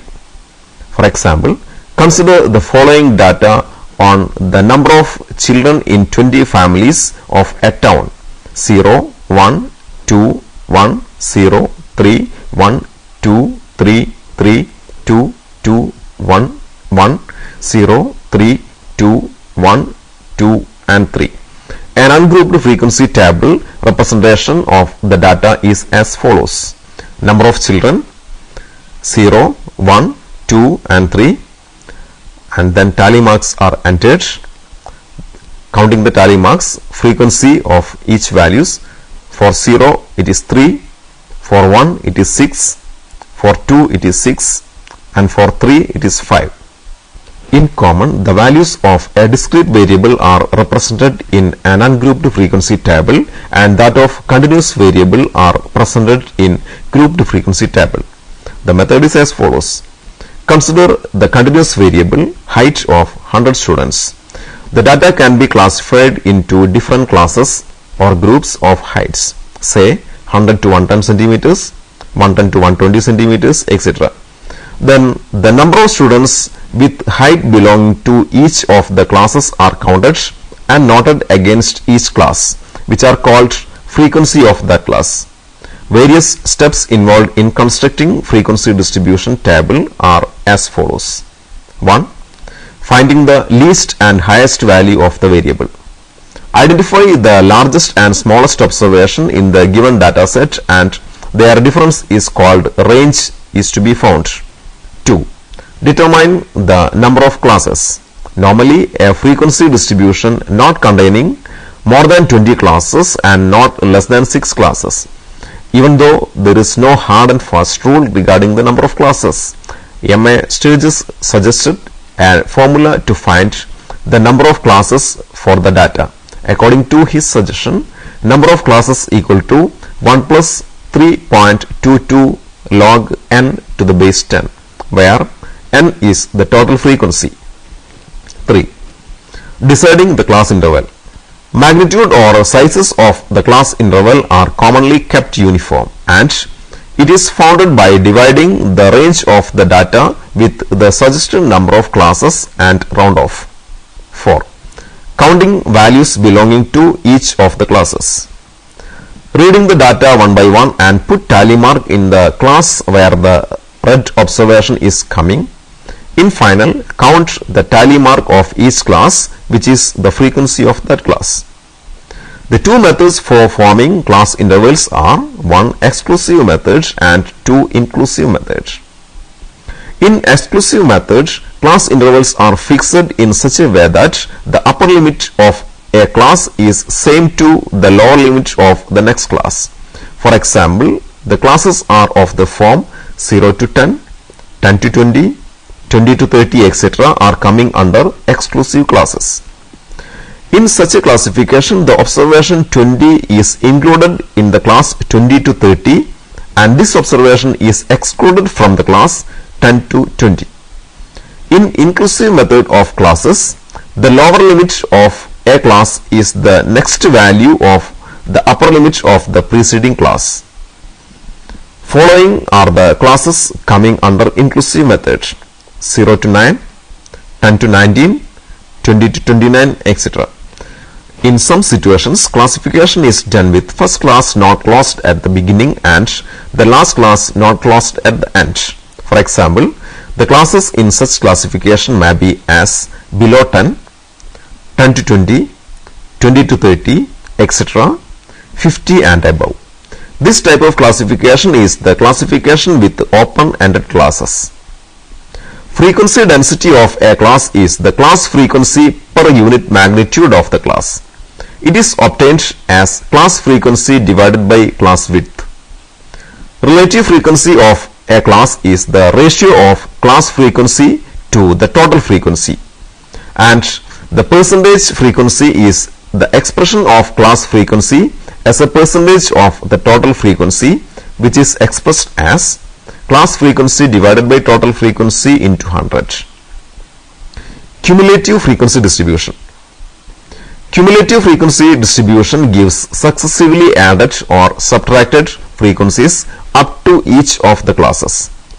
In a less than cumulative frequency distribution, the total frequency of all classes less than and equal to the each of the class is listed. In a greater than cumulative frequency distribution, the total frequency of all classes greater than and equal to the each of the classes is listed. As an illustration, consider the following frequency distribution. Class 0 to 10, 10 to 20, 20 to 30, 30 to 40, 40 to 50 and 50 to 60. Corresponding frequencies 5, 8, 13, 10, 9 and 5. In a less than cumulative frequency distribution, the cumulative frequencies are as given as follows. Classes 0 to 10, 10 to 20, 20 to 30, 30 to 40, 40 to 50 and 50 to 60. Corresponding less than frequencies 5, 13, 26, 36, 45 and 50. And in a greater than cumulative frequency distribution, the cumulative frequencies are as given as follows. Classes 0 to 10, 10 to 20, 20 to 30, 30 to 40, 40 to 50 and 50 to 60. The corresponding greater than frequencies 50, 45, 37, 24, 14 and 5. Tabulation. Tabulation may be defined as the logical and systematic organization of statistical data in rows and columns. It facilitates the analysis of the data. Tabulation is an intermediate process between collection and statistical analysis of the data. Main objectives of the tabulation includes 1. To clarify the object of investigation. 2. To simplify complex data. 3. To depict trend. 4. To save space. And 5. To facilitate comparison of the data, etc. An ideal table should contain as information as possible in a specified space with no loss of clarity. Main parts of a statistical table include 1. Table number. To enable easy reference of a table, it should be properly numbered. 2. Title. An appropriate, clear and precise title which explains where the data are, what the data are, when the data occurred and how the data are classified is to be given for every table. 3. Caption. Captions are column headings which indicate what the column represents. Each column should have captions. 4. Steps. Steps are row headings which indicate what the row represents. Each row should have steps. 5. Body. Body is the main part of a table, contains the collected numerical information. 6. Prefatory notes and footnotes. Prefatory notes are given just below the main heading. This is for explaining those which are not cleared by main title. For example, prefatory notes can be included to indicate the units in which the data are expressed in the table. Footnotes are added below the body of the table to clarify or to give explanation for any item included in the table if necessary. 7. Source data. Source data refers to the source from which the data has been collected. Format of a table with the suggested parts is as follows. Types of tables. Different types of tabular representations of data according to the nature, aim, objective and scope of the survey are 1. Simple and complex table. 2. General and special purpose table. 3. Original and derivative table. 1. Simple and complex table. When the data represents according to only one characteristic, the table is called a simple table. For example, in a health survey, the heights of people participated are listed in a simple table as follows. Height distribution of people, heights in centimeters, less than 100, 100 to 120, 120 to 140, 140 to 160, 160 to 180 and more than 180. Number of people 2, 13, 22, 38, 17 and 6. If the table is made considering two or more characteristics simultaneously, then it is called a complex or manifold table. For example, in a health survey, if we record the height, age and sex of people simultaneously in a table, the table is a complex table. Let us make such a table as follows. General and special purpose table. General purpose table, which also called repository table, represents the raw data in great detail, covers variety of information on the same subject and represents the data without any special analytical purpose. Special purpose tables are summary tables. They are also known as analytical tables. These tables are used to indicate the relationship which is of special significance. 3. Original and derivative table. Original tables consists of the original data initially collected from the original source. Derivative consists of the original data initially collected from the original source. Derivative table consists of the descriptive measures like average, coefficients, etc. For example, a table formed out of time series data is an original table, while the table of trend values is a derivative table. While constructing a table, the following points should be kept in mind. 1. Table should be attractive, neat, compact and self-explanatory. 2. Table should not be overloaded. 3. Use of abbreviations should be minimized. 4. Use of ditto marks are to be avoided. 5. Arrange data in a table so as it makes the comparison easy. 6. As far as possible, round off the figures in a table. Now let us summarize the session. This module introduces the idea of classification and tabulation of collected data. At first, objectives, properties and various types of classification are considered. Concept of frequency distribution and construction of frequency distribution are discussed. The idea of tabulation along with objectives, components and various types of tabulation techniques are also narrated. Before we move to the next session, please try to answer the following questions. Question 1. The following data shows the duration of slept in hours of 25 patients following administration of a certain anesthetic. Represent the data in a frequency distribution. 2, 3, 4, 3, 4, 5, 6, 1, 2, 1, 1, 3, 5, 7, 5, 4, 3, 4, 4, 3, 2, 3, 2, 4, 3, 3, 2, 1, 2, 3. Question 2. For the following data given in a grouped frequency distribution, construct 1. Relative frequency distribution, 2. Cumulative frequency distribution. Classes 0 to 10, 10 to 20, 20 to 30, 30 to 40, 40 to 50 and 50 to 60. Corresponding frequencies 5, 8, 13, 24, 12 and 8. Question 3. Collect the age, serum cholesterol and blood pressure of patients admitted in cardiology department of a hospital and tabulate the data considering the sex of the patients also. The books for your reference are 1. Marcelo Pagano and Kimberly Guerrio, Principles of Biostatistics, Signage Learning. 2. Mehdi J. Statistical Methods and Introductory Text, New Age International Private Limited. Bud B.R., Sri Venkatramana T. and Madhav Rao K.S. Statistics, a Beginner's Test, New Age International Private Limited. 4. Gupta S.C. and V.K. Kapoor, Fundamentals of Mathematical Statistics, Sultan Chand and Sons. 5. Daniel W. Biostatistics.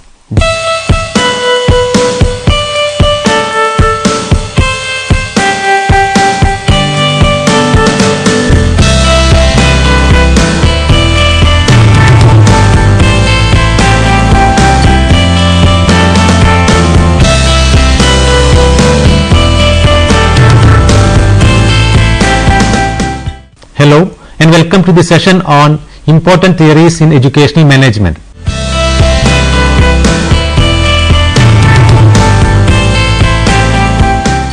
Introduction to management theories in education. Education is a key sector of knowledge economy. Knowledge and innovations mediated by effective management and leadership is necessary for achieving educational goals of a nation. We have seen the importance of leadership and management in the previous units, and in this unit we will discuss the relevance of theory in managerial practices and the following 4 major educational theories of educational management, namely Jetsel's Social Systems and Theory of Social Behavior, McGregor's Theory X and Theory Y, Francis Licker's Management System 1960, Gordon and Parsons' Theory of System Analysis 1958. The relevance of theory in educational management. You must be wondering why management that is driven by actions needs theory. The answer is management, like every other discipline, requires the support of theory to scientifically classify large number of confusing problems in the field as well as to suggest a viable solution to each and every one of these problems. Every person who holds a managerial post will have to make the right judgment and decisions at the right time, and it is theory that provides a rationale for these decisions. The awareness of theoretical framework will improve managerial activities practiced in an educational institution. There are 3 major arguments to support the view that managers should be aware of educational management theories that are based on the realities of practice.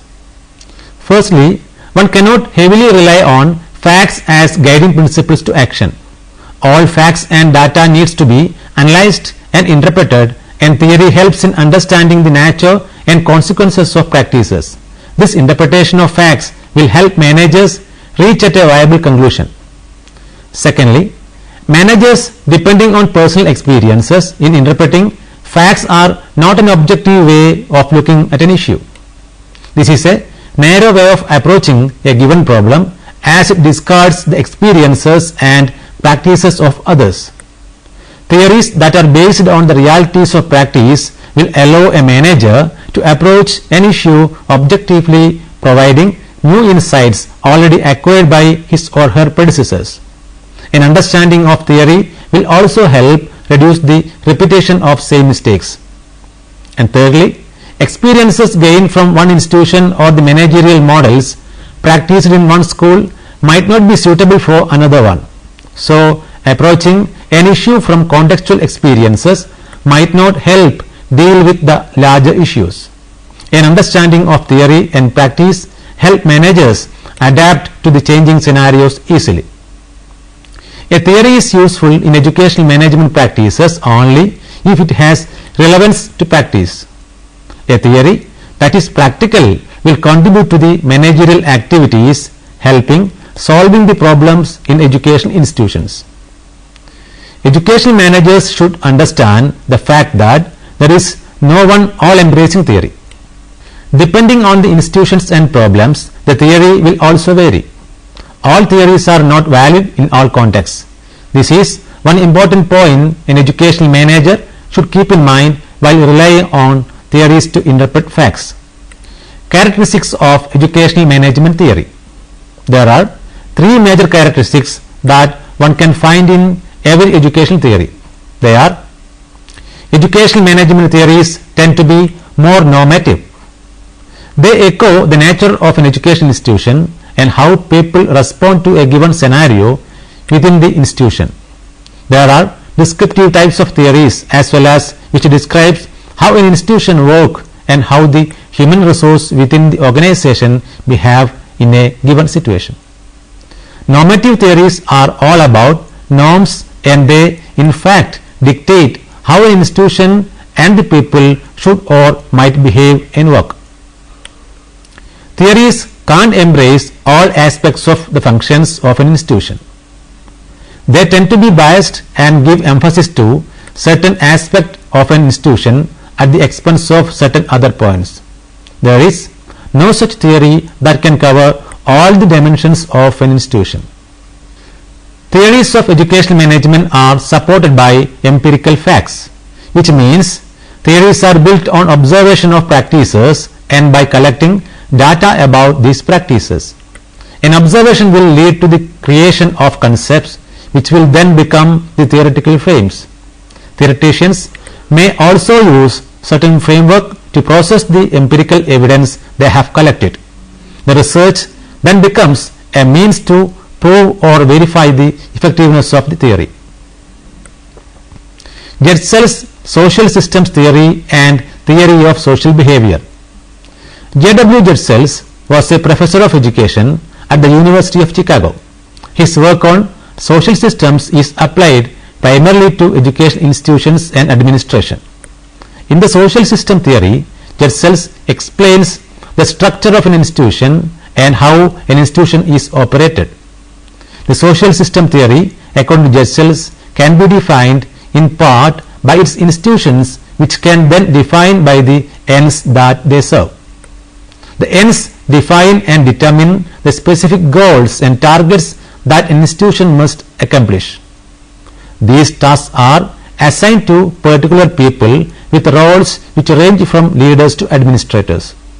In an article, Social Behavior and the Administrative Process, co-authored by J.W. Jetsel's and E.G. Guba, social system is being described.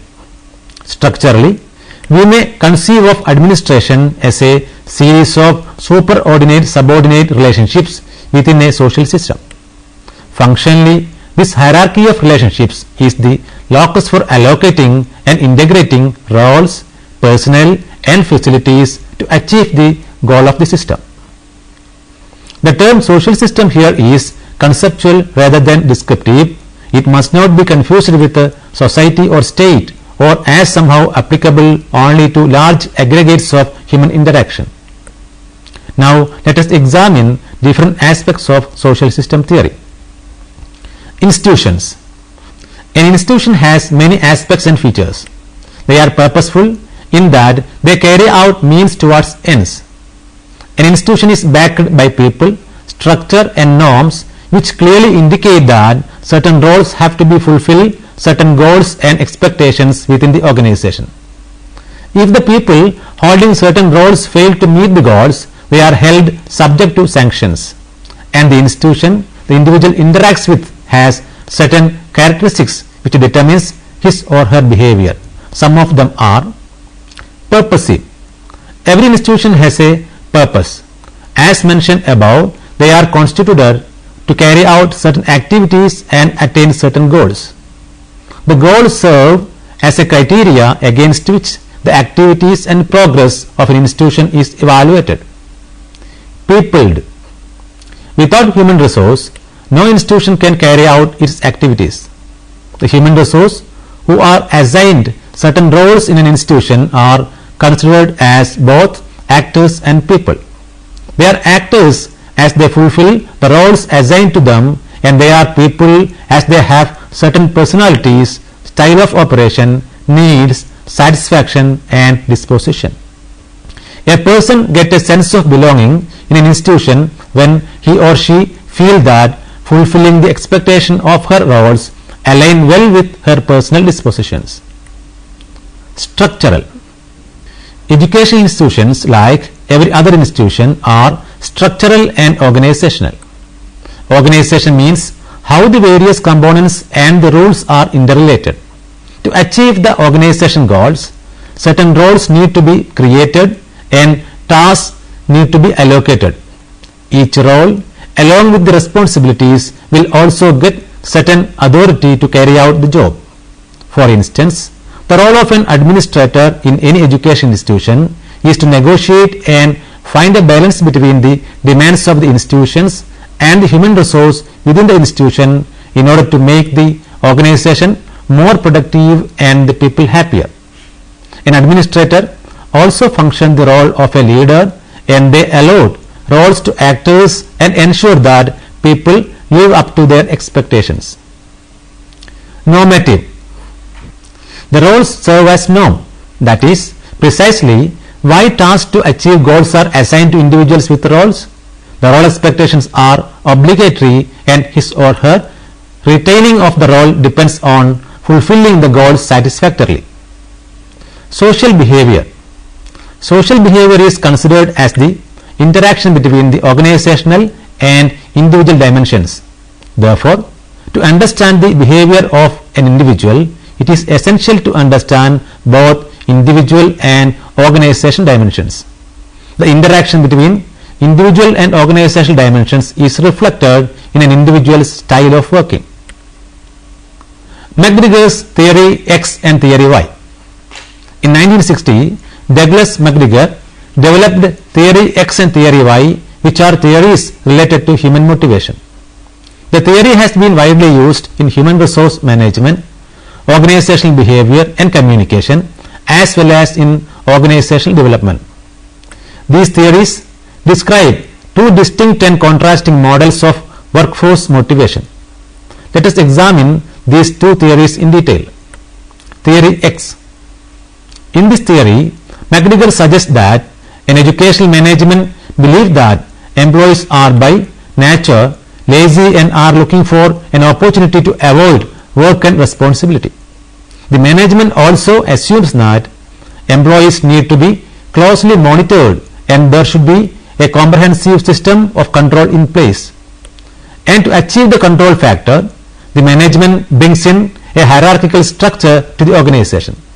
This theory is of the opinion that employees will have little ambition without an enticing incentive program.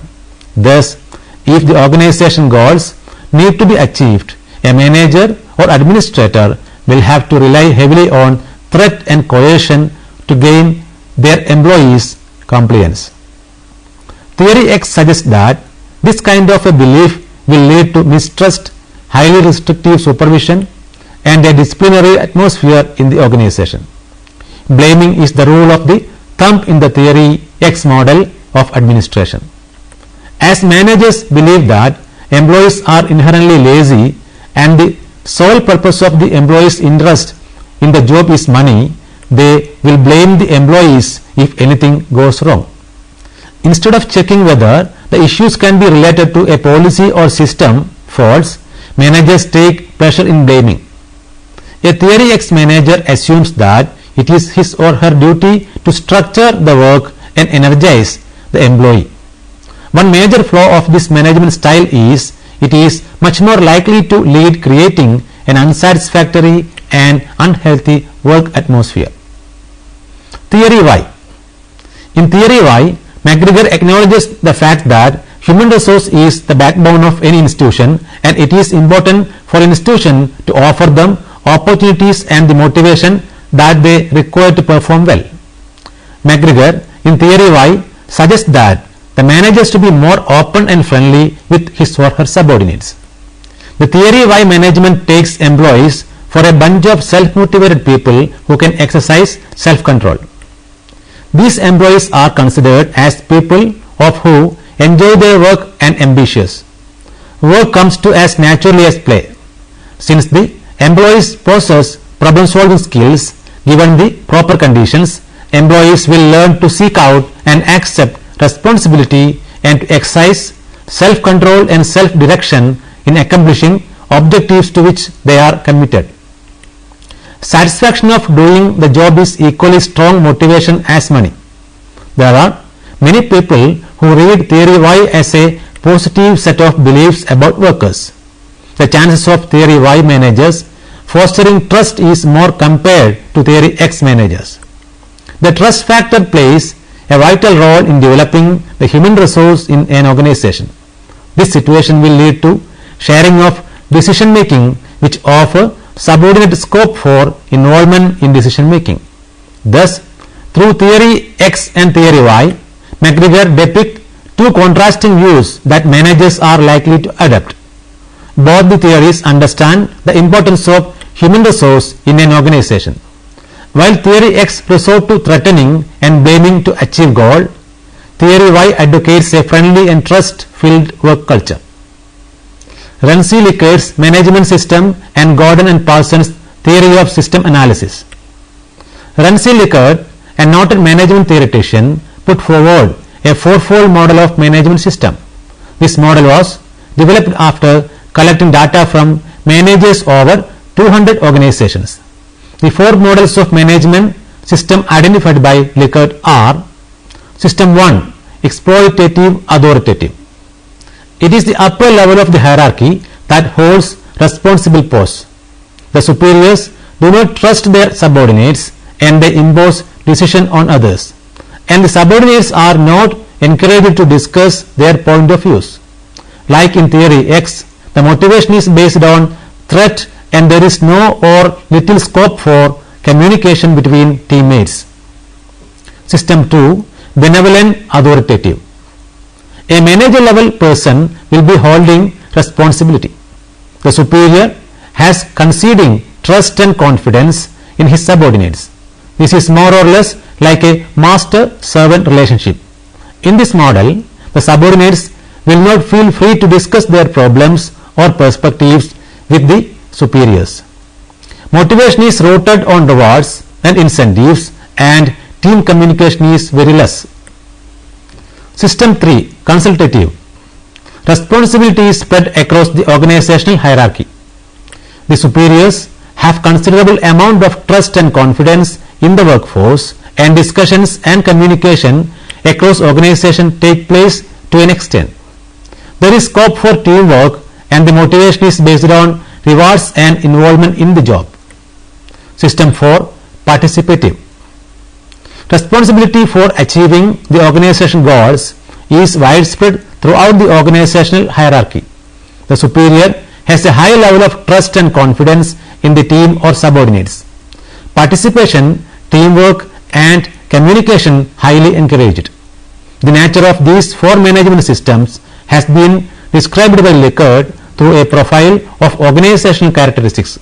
He compares the 4 management systems with one another on the basis of the organizational variables given below: leadership process, motivational forces, communication process, interaction influence process, decision making process, goal setting or ordering and control processes. Likert drew his data through questionnaire to a large number of employees belonging to different organizations and from different managerial positions.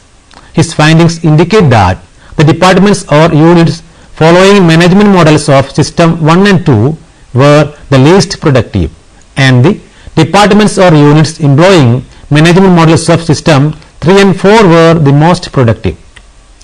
Likert theory facilitated the measurement of the soft areas of management such as trust and communication. According to Emmrc Likert, system 4 model of management will lead to long-term improvement, staff turnover and productivity. If an organization wants to maximize effectiveness, then the ideal system of management is system 4, where transparency, participation, trust and communication are encouraged. Linking pin. Linking pins are the major elements of Likert's system 4 model.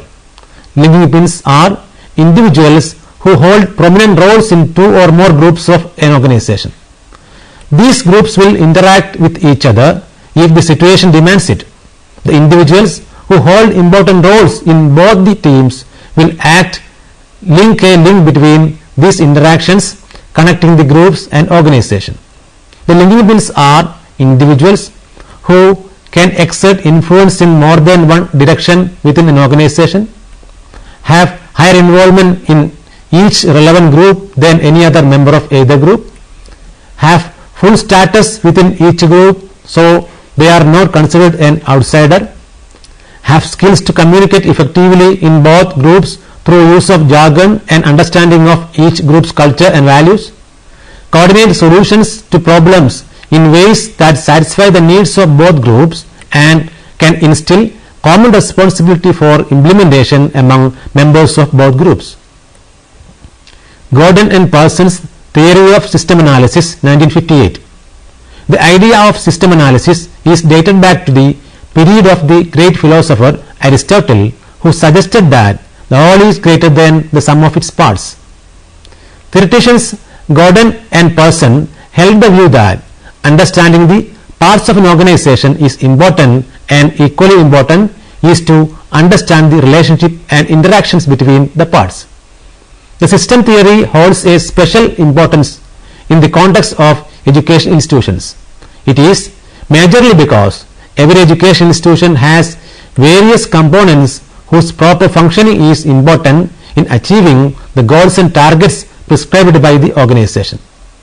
Each of the components, including teachers, students and other administrative staff, need to work together, interact and actively participate in order to realize the goals of the organization. And to understand the effectiveness of management policies and actions, it is imperative to understand the potential of each of these components. Only by understanding the merits and demerits of each of these components, a management can evaluate the performance of an organization as a whole. Let us summarize what we have discussed so far. In this unit, we have analyzed major educational theories, the significance of theory in practice, the characteristics of theory and how theory improves educational management practices. The major theories we have discussed in the chapter include 4 major educational theories, namely Jessel's social systems and theory of social behavior, McGregor's theory X and theory Y, Emmrc Likert's management systems, and Gordon and Parsons' theory of system analysis. In the social system theory, Jessel's explains the structure of an institution and how an institution is operated. The social system theory, according to Jessel's, can be defined in part by its institutions, which can then be defined by the ends that they serve. McGregor's theory X and theory Y analyzes two contradicting positions in human resource management. Theory X suggests managements that do not encourage communication and participation in decision making can lead to low performance and productivity from employees, while theory Y, that is based on managements that promote transparency, trust, communication and participation, is highly effective in terms of employee productivity. Rensselaer's management system identifies 4 types of systems in management. The classification is based on employee participation in decision making. Gordon and Parsons' system analysis also stresses on the importance of understanding the components of an education institution in order to understand it completely. Now you can try to answer the question given here. What are the 3 characteristics of educational management theory? What are the characteristics of an institution according to Jersell's social system and theory of social behavior? What are the features of human resource management in theory X? What is theory Y? What is linking pin and what are the features of linking pins? Hope that you may go through the reference books for reading. Social Behavior and the Administrative Process, written by Jersell J.W. and Guba E.G., published by the University of Chicago Press, 1957. Educational Management, a Unified Approach of Education, written by Sharma S.L. and published by Global India Publications, New Delhi in 2009. Thank you for watching this program. We can meet again with another topic. Till then, take care.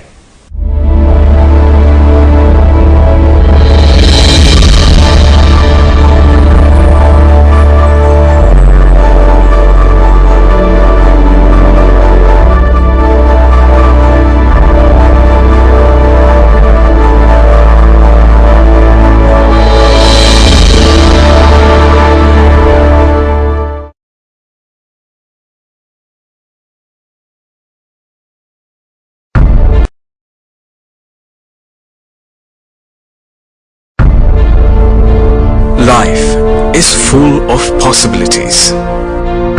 Technology is one such possibility. It opens up immense potentialities for education. With these possibilities, educational universe is expanding.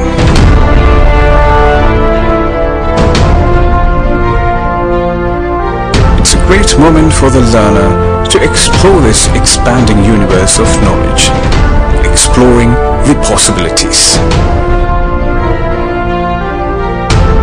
The barriers like distance and time have been taken off. Education, which was once confined to place and time, has transcended such limitations. The world is witnessing a unique moment of this change, from static to dynamic. Today, the learner can access the best educational content offered by the best teachers.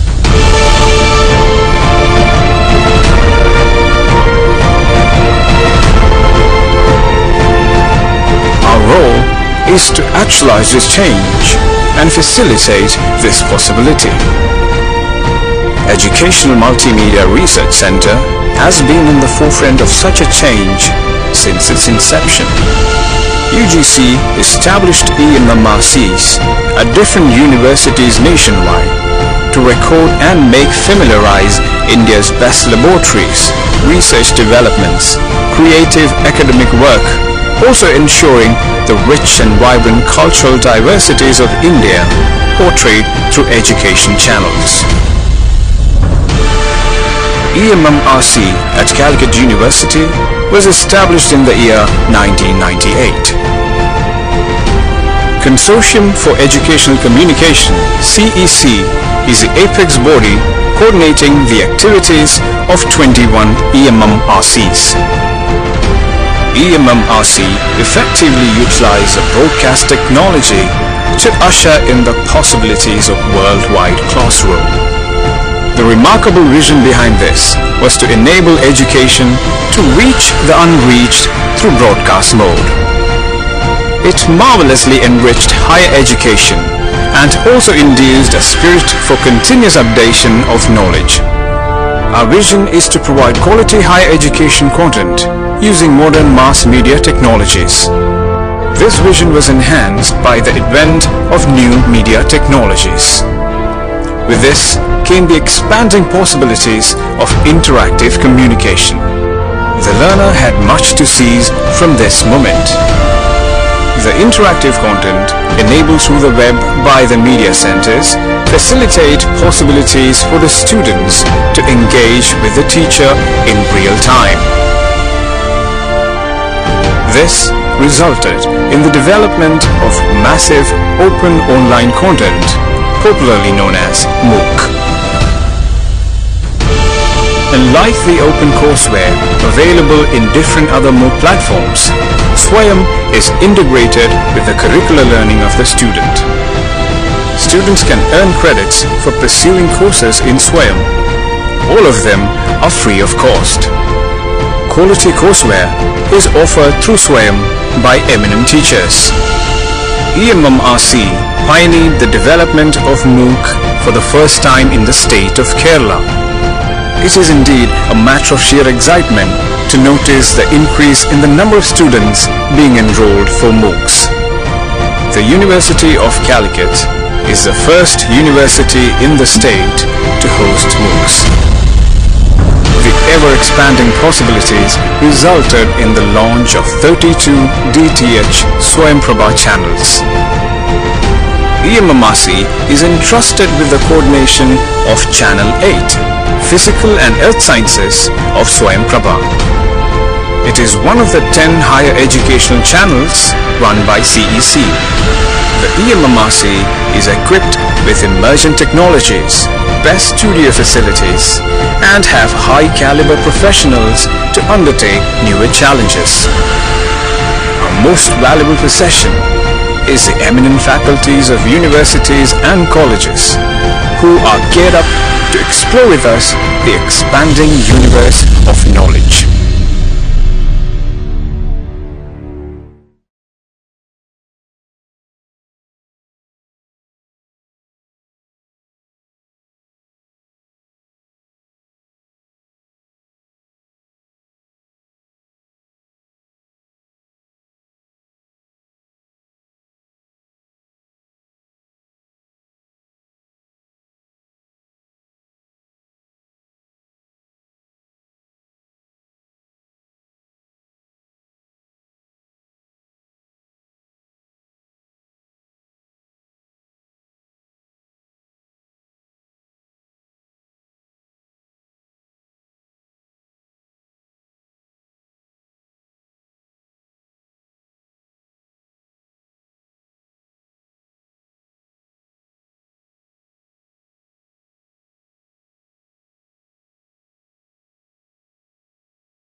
Simple technologies have provided the impetus for human civilization to progress through the ages. These technologies have helped humankind harness the bounties of nature without affecting its delicate balance. Though all productive sectors have assimilated modern technologies, traditional techniques are still in vogue, helping the marginalized make a living.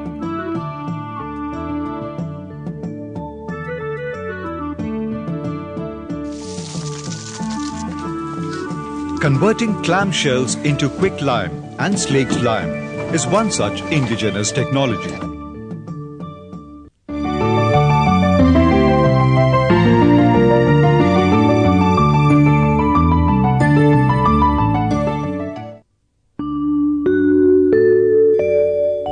Backwaters and rivers that span the length and breadth of Kerala are rich in a variety of aquatic life, including clams. Clams are bivalve mollusks.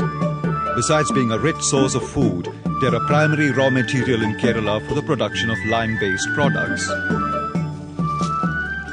Nearly 65% of the annual clam collection belongs to the species Vilorita ceprinoides, commonly known as black clams.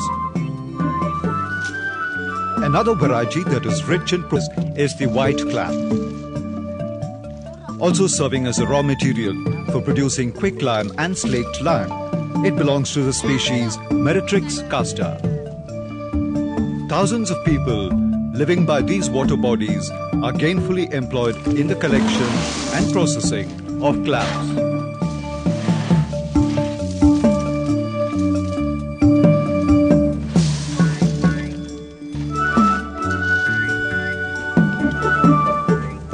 Live clams collected in the backwaters have to be first boiled in water to separate the meat from the shells.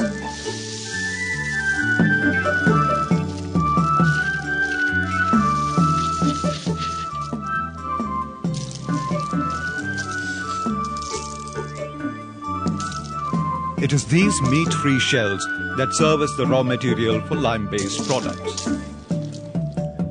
The major source for the production of quicklime and slaked lime are the deposits of subfossilized clams found in the Vembanad Lake, adjoining the districts of Ernakulam, Alappuzha and Kottayam. These subfossil deposits that form the bulk of the resources have accumulated here through the centuries as the dead remains of the once living population of clams. Subsoil deposits are also found on land adjacent to the backwaters and estuaries. Often, these deposits are excavated from a depth of over 15 feet.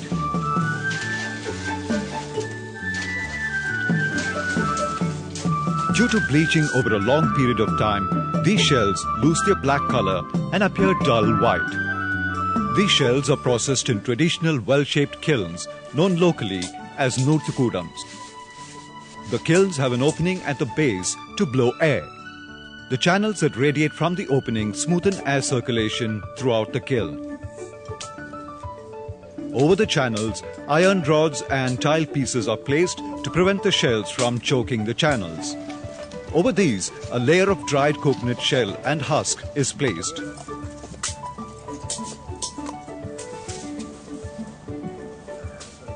This serves as the primary fuel.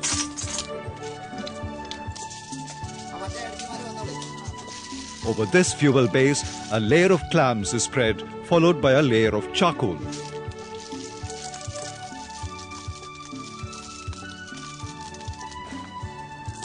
And above it, alternate layers of clams and coconut husk are placed to fill the kiln.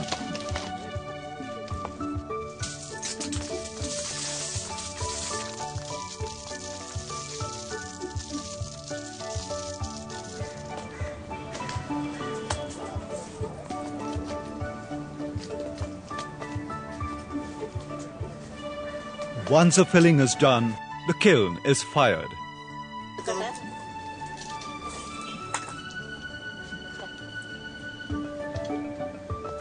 A hand-operated blower provides the oxygen needed for burning the fuel to generate heat.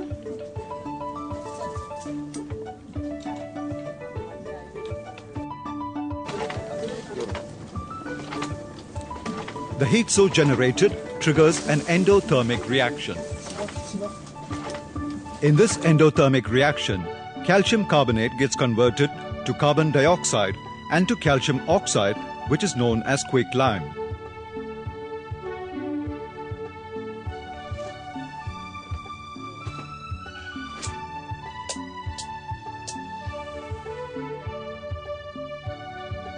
The processing of clam shells in the kilns varies depending upon the quality of quicklime required. When the end product of quicklime is intended for agricultural purposes, only charcoal is used as fuel.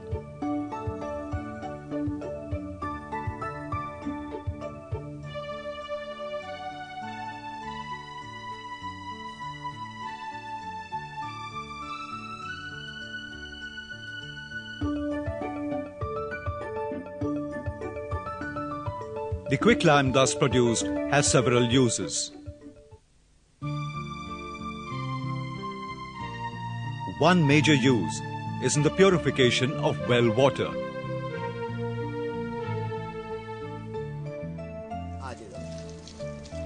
When water is added to quicklime, that is, calcium oxide, an exothermic reaction occurs. This reaction yields calcium hydroxide, commonly known as slaked lime.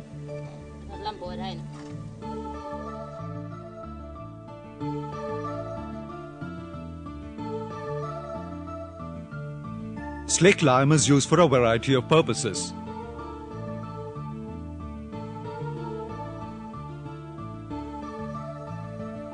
One common application is the whitewashing of buildings.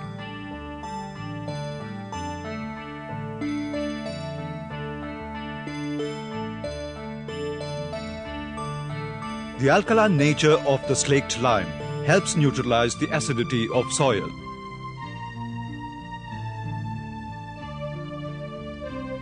Therefore, it is used in plantations and other cultivable lands to maintain the desirable pH value of the soil. To overcome the extreme acidity of paddy fields, farmers since generations have been using slaked lime. Farmers usually take the cue from the iron sulfide scum on the surface of the water, an indication of high acidity, and apply slaked lime. A time-tested soil management practice indeed.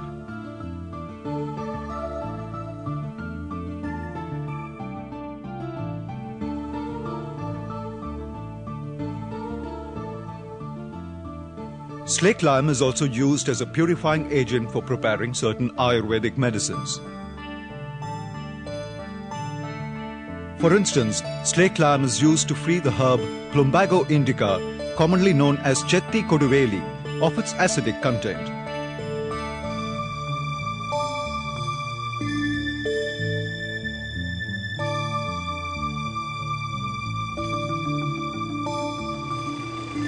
With the passage of time and the development of modern technology, clams have found industrial applications too.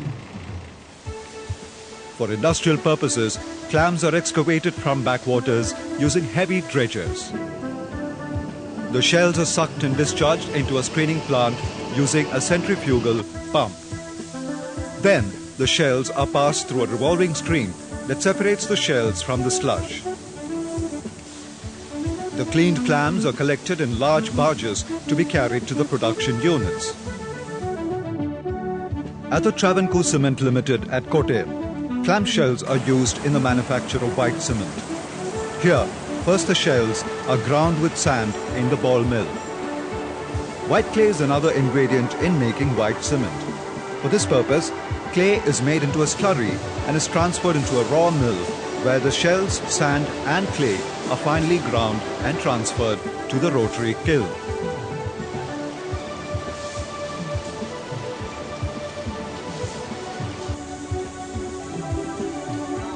In the kiln, this mixture is heated at about 1500 degrees Celsius to produce clinker.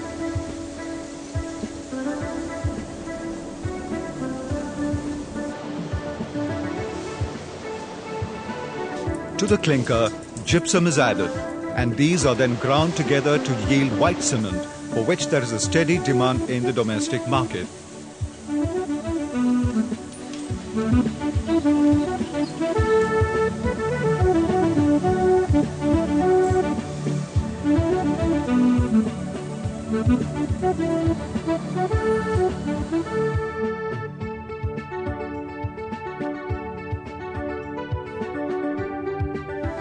Another industry where clamshells are used is that of the newspaper industry.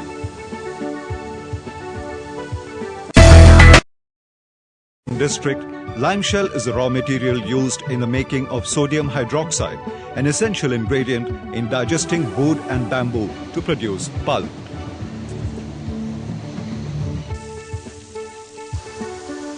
For this, the shells are cleaned and fed through conveyor belts to the rotary kiln.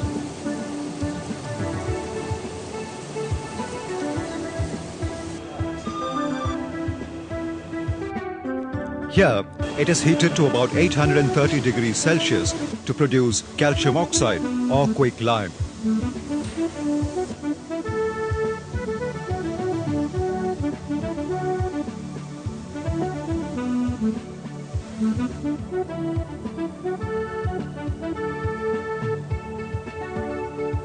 The calcium oxide is transferred to the causticizing plant, where it is mixed with sodium carbonate to obtain sodium hydroxide and calcium carbonate. The sodium hydroxide thus produced is used for making paper pulp. The calcium carbonate, thus recovered in the process, is refed into the kiln to obtain calcium oxide. This kind of recovery and recycling of calcium carbonate helps conserve clamshell resources.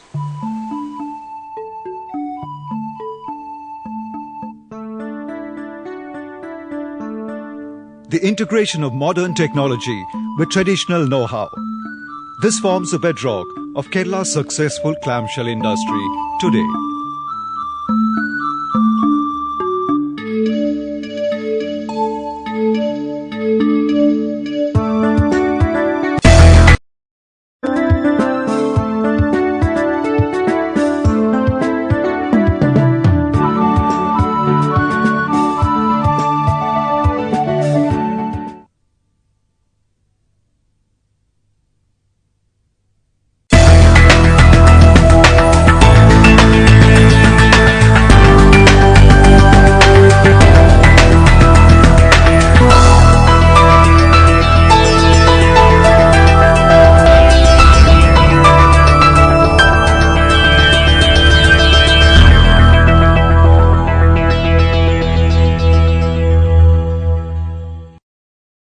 Hello and welcome to the session on Current Awareness Service.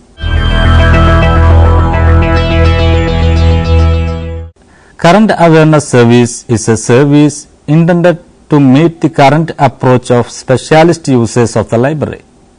In order to understand this service, we have to understand the various approaches of information. Since the information needs of users are various, the users approach information in different ways in order to get fulfills their needs. The approaches of information are of three types. First type is fact-finding approach. According to this approach, a particular user needs a particular information. Say for example, information such as distance between two places or capital of a country. Second approach is exhaustive approach. In this approach, a user would like to have the total relevant literature that have been published in a particular topic. So for example, 5-year plan and libraries. Here the user will have to get the whole published literature regarding this topic. The third approach is current approach. According to this approach, a user would like to keep himself abreast or keep up to date with the latest development in his field of research or work. So he needs the latest and current information in his field of specialization. So for example, a person who is doing research on mobile communication, he will have to get the day-to-day developments in the field of mobile technology. As far as a researcher or specialist user is concerned, the current approach is very important. Now, let us have a brief description about the importance and challenges of current approach. Importance of current approach. Since the current information is likely to influence the trend and progress of research, it should be made available to the specialist user at right time. The current approach to the information is a browsing approach. The user does not need any specific piece of information, neither he has any specific question to be got the answer, nor he would like to have a comprehensive overview. What he needs is only a brief information about the trend and development of his field of specialization. It is an ongoing approach and it is essential for each and every researcher so as to avoid the duplication and obsolescence of work. As far as a specialist user or a researcher is concerned, current approach is very important. But current approach has some challenges. Because of these challenges, the conventional services of libraries and information centers such as indexing, abstracting, translating, reprographic services are not sufficient to meet the current approach of researchers. So, let us discuss what the challenges of current approach of information are. They are: first one, information explosion and proliferation of information. Second one, interdisciplinary nature of research. Third one, mission oriented nature of research.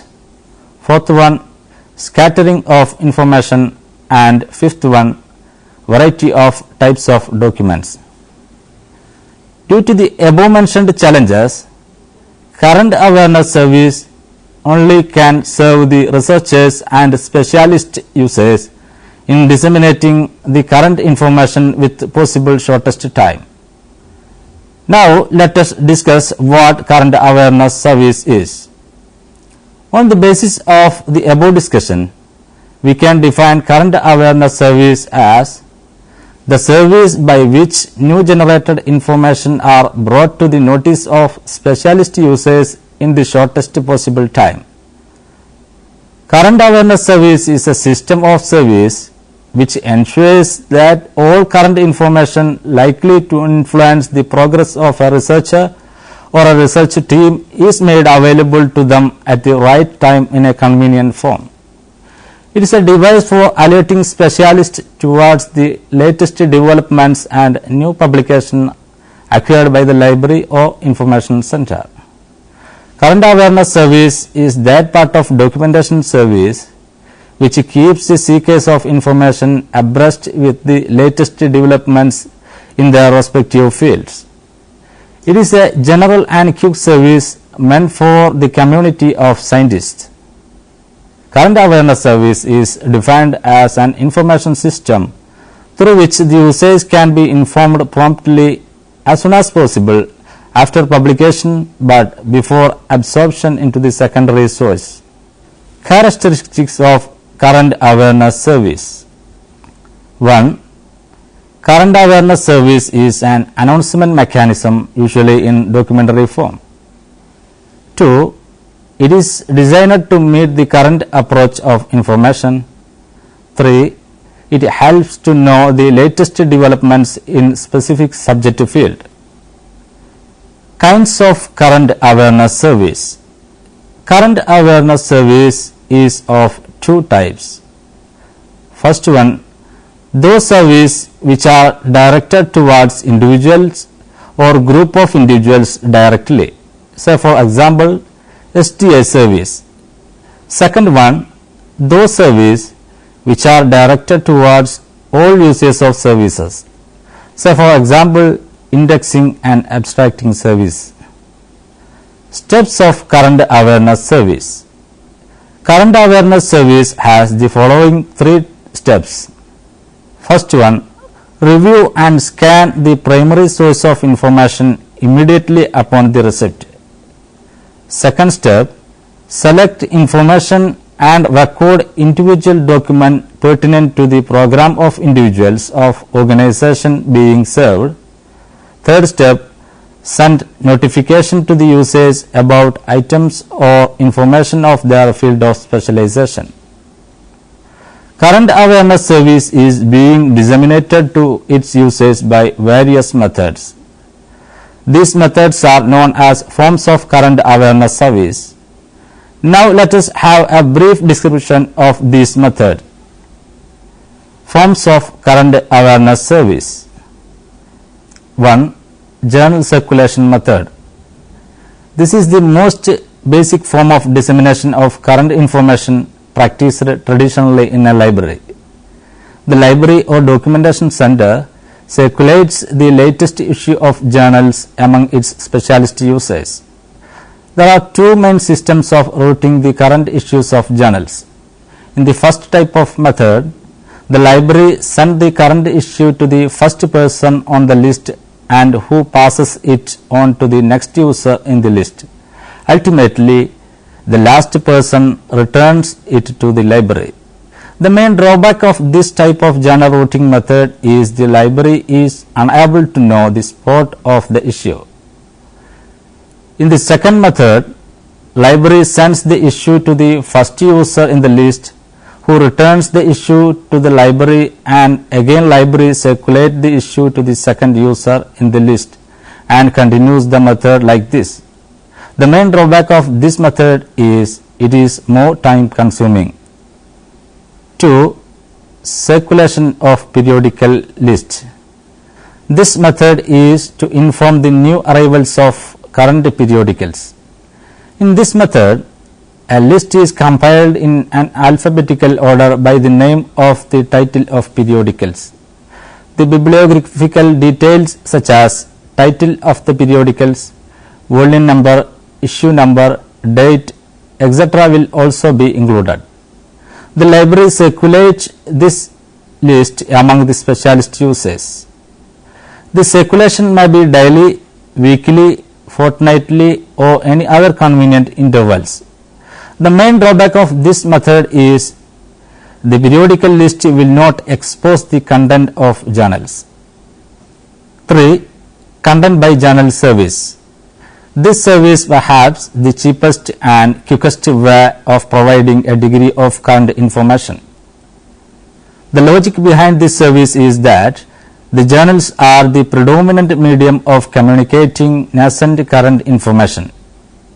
If users can be regularly informed of journals articles appearing in the current journals in the broad or narrow areas, they would come to know of recent articles or papers in their area of interest.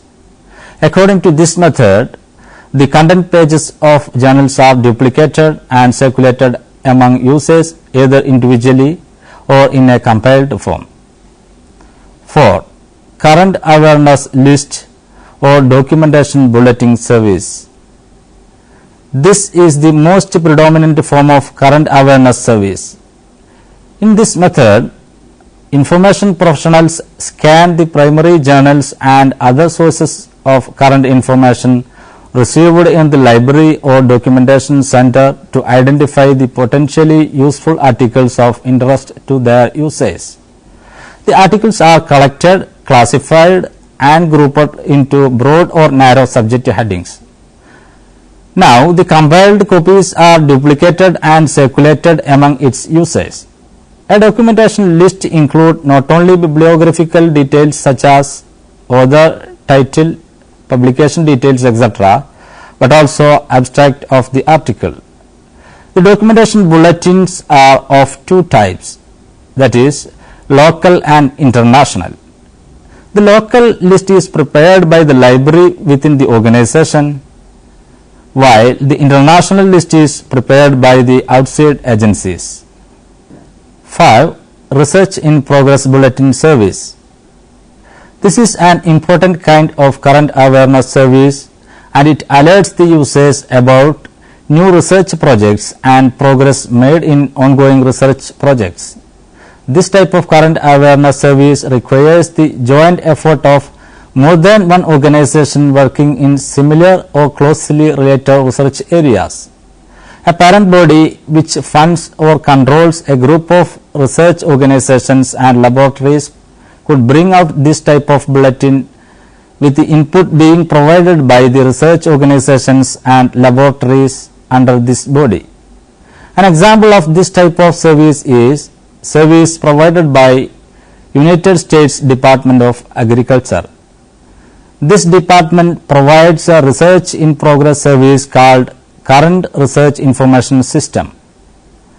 All the laboratories and research stations under United States Department of Agriculture contribute their input information regarding the ongoing research projects and newly undertaken projects to Current Research Information System.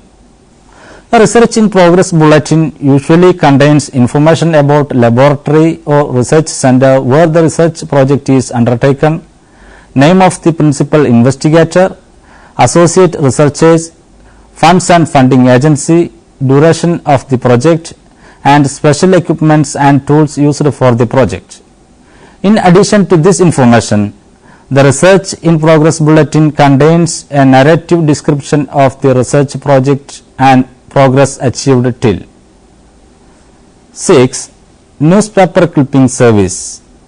Newspapers are treated as very good current awareness media and they publish current awareness news on political, social, economic aspects of a nation or region. Newspapers carry information to everyone in the society from housewives to top management. Newspapers are of different types. Some of them specialize in economic or financial news. So the newspapers are considered as valuable source of current information and hence libraries and documentation centers provide information service based on newspapers. One such service is newspaper clipping service. This is the service in which the library subscribes one or more daily or weekly newspapers and scan the news items of interesting to the organization and users, and these news items are cut and pasted on a sheet of thick paper or card. This is what is called newspaper clippings. These clippings are classified and arranged according to the subject headings or class numbers. The newspaper clipping service is common in libraries of government departments, financial organizations, banks and industrial development agencies. 7. Selective dissemination of information service. H.P. Loon of IBM developed the SDI service. He defined SDI as it is a service within the organization which concerns itself with the channeling of new items of information from various services to those points with the organization where they usually serve someone's interest. SDI is a person-oriented current awareness service which has the following main components. They are user profile, document profile, matching mechanism, notification and feedback mechanism. Creation of user profile is the first step in this method. An user profile contains the subject interest of user which is expressed in the form of keywords, subject headings and code numbers. The second step in this method is the creation of document profile. It is a collection of document records and each record is a collection of essential bibliographic details and subject description of document. The subject content of document is also expressed in the form of keywords, subject headings and code numbers, etc. The next step is matching mechanism. Here user profile and document profiles are matched. 8. Notification of forthcoming meetings. The information about forthcoming meetings, conferences, symposiums, seminars, etc. is quite useful for many people. If a researcher intends to convey anything to the subject specialist, the best way is to present a paper. In order to prepare a research paper, prior information about the event is to be got. Even if a person do not contribute a paper, he can attend the program to actively participate in the discussion and get new knowledge. Because of these reasons, the notification of forthcoming meetings is an important information service.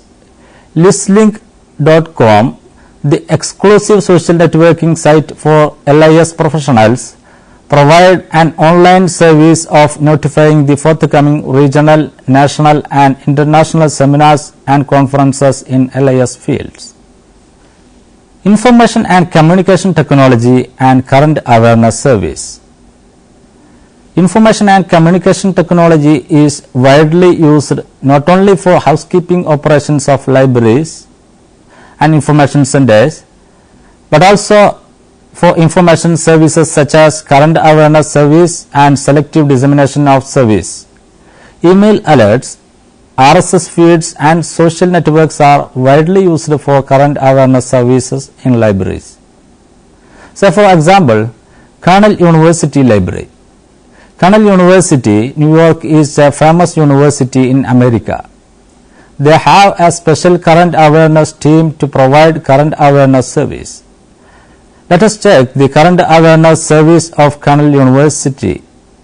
Cornell University Library is providing mainly 8 types of current awareness service. They are 1. New books at Cornell, 2. Table of content alerts, 3. Blogs, 4. RSS feeds, 5. Facebook and Twitter, 6. Social bookmarking, 7. Citation alerts and 8 other alerts. Now, let us have a brief description of this method. 1. New books at Cornell. Users are allowed to browse new library books by month, individual library and language and subject classification. Users can also create a customized RSS feed to get monthly updates. 2. Table of content alerts, TOC. Table of content alerts allow users to be automatically notified when the new issue of a journal is published. Here, TOC alerts are of 3 types. Journal TOCs. The journal TOCs table of content service allows users to keep up to date with newly published scholarly materials by enabling users to browse, view, save and search across thousands of journal tables of contents from hundreds of publishers. Email RSS alerts from databases subscribed to by the Cornell University Library. This includes EBSCO databases, ProQuest databases and ISI Web of Knowledge. Publishers provided TOC alerts. In this method, users are sent alerts directly from publishers of journals or articles databases to which Cornell University subscribe.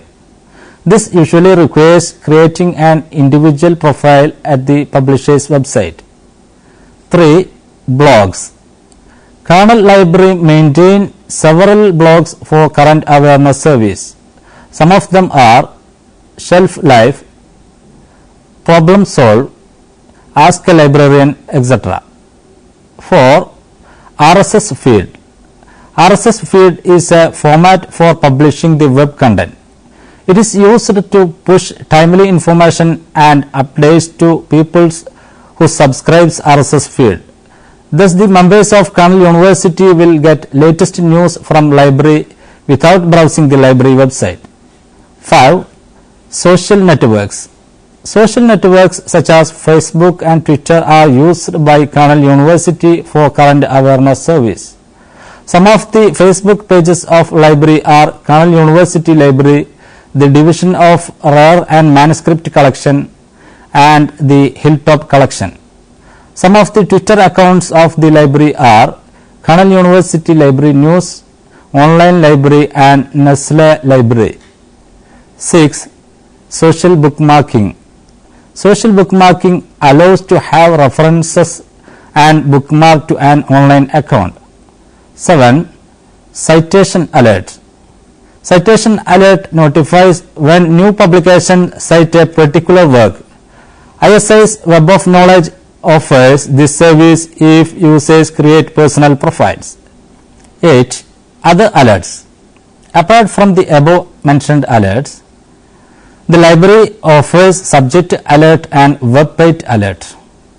The subject alerts allow you to be notified when articles are published that match with your subject interest. For example, after conducting a search in ProQuest database for the term wind power, you can set up an alert to be notified of any new articles that get added to the database with the keyword. Web page alerts allow you to stay up to date with new online content in your subject area. Let us summarize the session. Current Awareness Service is an anticipatory service which aims to enable a user to keep himself up to date and well informed in his field of specialization, which is the one of the only method to meet current approach of information. Current Awareness Service can be treated as the best service to bring the resources of library to its right usage and to satisfy the right usage by providing right information. In this sense, Current Awareness Service is the implication of second and third laws of library science. Now, you can try to answer the questions given here. 1. How the ICT can be applied for the Current Awareness Service. 2. What is the current approach of information? 3. Make a brief note of Internet-based Current Awareness Service of any library. 4. Write a brief note on Current Awareness Service. Now, you can go through the reference books for further understanding. 1. Reference Service by Krishan Kumar, Vikas Publishing House, New Delhi, 1987. 2. Information and Reference Source and Services by Anil Dhiman, SS Publishers, New Delhi, 2005. 3. Documentation and Information Services and Techniques and Systems, 2nd edition by Guhabi, World Press, Calcutta, 1983. 4. Current Awareness Service by Kemp D.A., Clive Bingley, 1979. Thank you for watching this program. We can meet again with another topic. Till then, take care.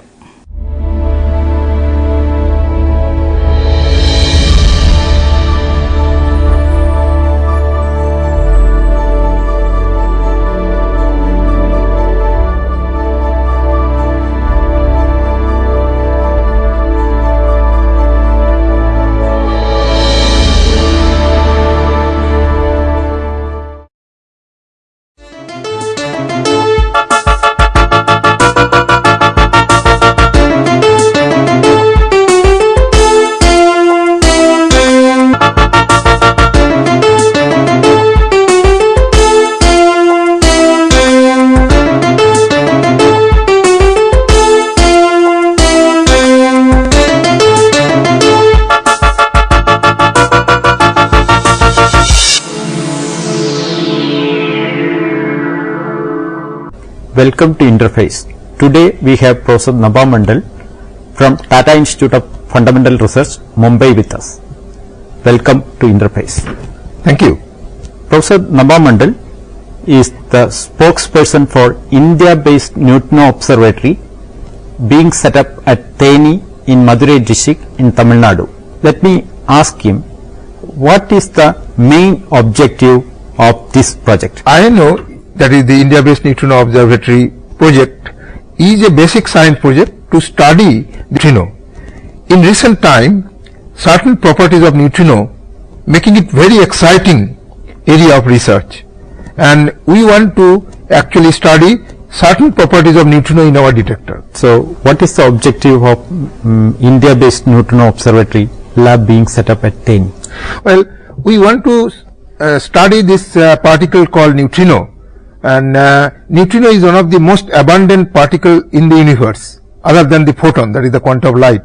However, we still do not know many properties of neutrinos, and that's simply because it is very difficult to detect neutrinos. So we are setting up this detector underground to understand and study certain properties especially related to the mass of neutrinos. What is the timeline of this project? Well, it's actually, it's a very big project in the standard of Indian science, in the sense that we have to create these underground facilities, because the neutrino experiment can be done only in a low background area where cosmic rays are not disturbing, because neutrino event will be only few in per day or even year if you detect them. So we have to put this detector under a mine or under a mountain, so that the cosmic rays get absorbed and only neutrinos can reach our laboratory. So earlier we had the Kolar Goldfield, now it is closed. We don't have any such underground lab. So first of all, we have to create that lab, and we think that it will take something like total of 5 years from the time we start construction of the lab to complete it, and then start the construction of the detector, real detector. Why the Kolar Goldfield experiments were not continued even after mines were closed? Well, the Kolar Goldfield, if it would have been there, it would have been ideal site for carrying out neutrino experiment. Unfortunately, it is closed down. And KGF, it closed down because economical reason. There was not much gold, and the gold prices was not high, so mine was running under heavy loss, so they had to close it down. However, this Kolar Goldfield, we have something like 1,500 kilometers of tunneling, total network of tunneling. So if you want to maintain that just for doing science, you have to maintain the whole mines.